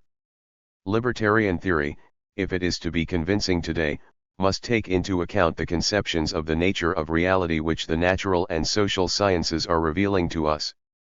If we do so, I believe that we will conclude that an individualism which overlooks the way in which the individual is shaped by the whole and realizes him or herself through the whole is no more valid than a totalitarianism which denies the reality of the individual entirely. Kestler has expressed this truth well in his description of biological and social individuals as Holland's self-regulating systems which display both the autonomous properties of wholes and the dependent properties of parts. 54 Such a Holland has the dual tendency to preserve and assert its individuality as a quasi-autonomous whole, and to function as an integrated part of an larger whole. 55 In many ways this scientific and philosophical position correlates with the political and social position of anarchism, which seeks to synthesize individuality and sociality, and recognizes the truth of both. Mumford's analysis of techniques also sheds light on the nature of this interrelationship. He argues that a humane society must preserve individual autonomy and spontaneity, and he steadfastly defends the cause of the individual against dehumanization by the machine. However, he holds that individual creative accomplishments can only be understood as part of a larger social process. After giving detailed analysis of specific lines of technological development, he concludes that the creative life, in all its manifestations, is necessarily a social product. The addition to this heritage made by any individual, or even by any generation, is so small in comparison to the accumulated resources of the past that the great creative artists, like Goethe, are duly humble about their personal importance. To treat such an activity as egoistic enjoyment or as property is merely to brand it as trivial. 56 Egoism and individualism correctly point to the importance of individual creativity, but they overlook the social context in which all creative action takes place. They abstract it from the larger process of social evolution. In analyzing technological development we must look not only at individual acts of invention, but also at the social heritage which each of these presupposes. According to Mumford, all our really primary data are social and vital.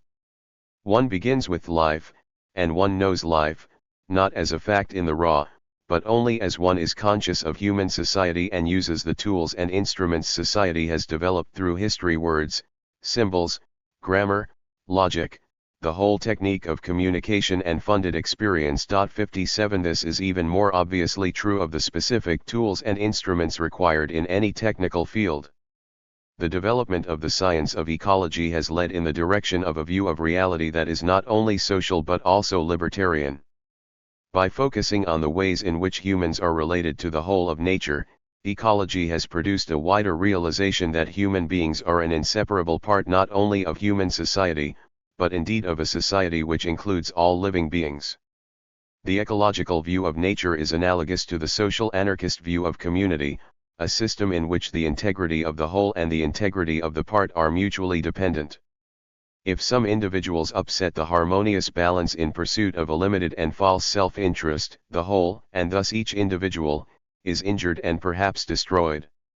But, on the other hand, if the whole is conceived of in a way which does not recognize the importance and interrelationship of all the parts, the pursuit of a false general interest produces the same catastrophic result.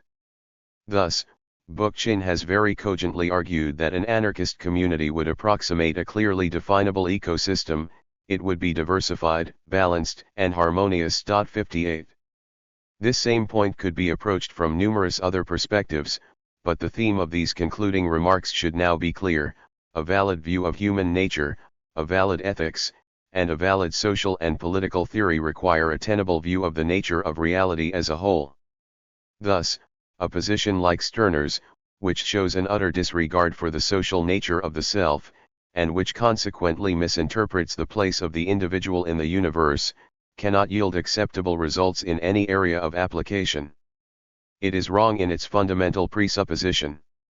In view of modern science's explanation of the universe as a system or field of energy, and of all things as processes within that system, not only mechanism and static materialism, but also egoism must be rejected. Such views as Mumford's organic ideology and Whitehead's philosophy of organism are obviously much more adequate accounts of reality. Hegel's contention that the truth is the whole appears to be justified. It is not such a standpoint, but rather metaphysical egoism, which must be dismissed as groundless superstition.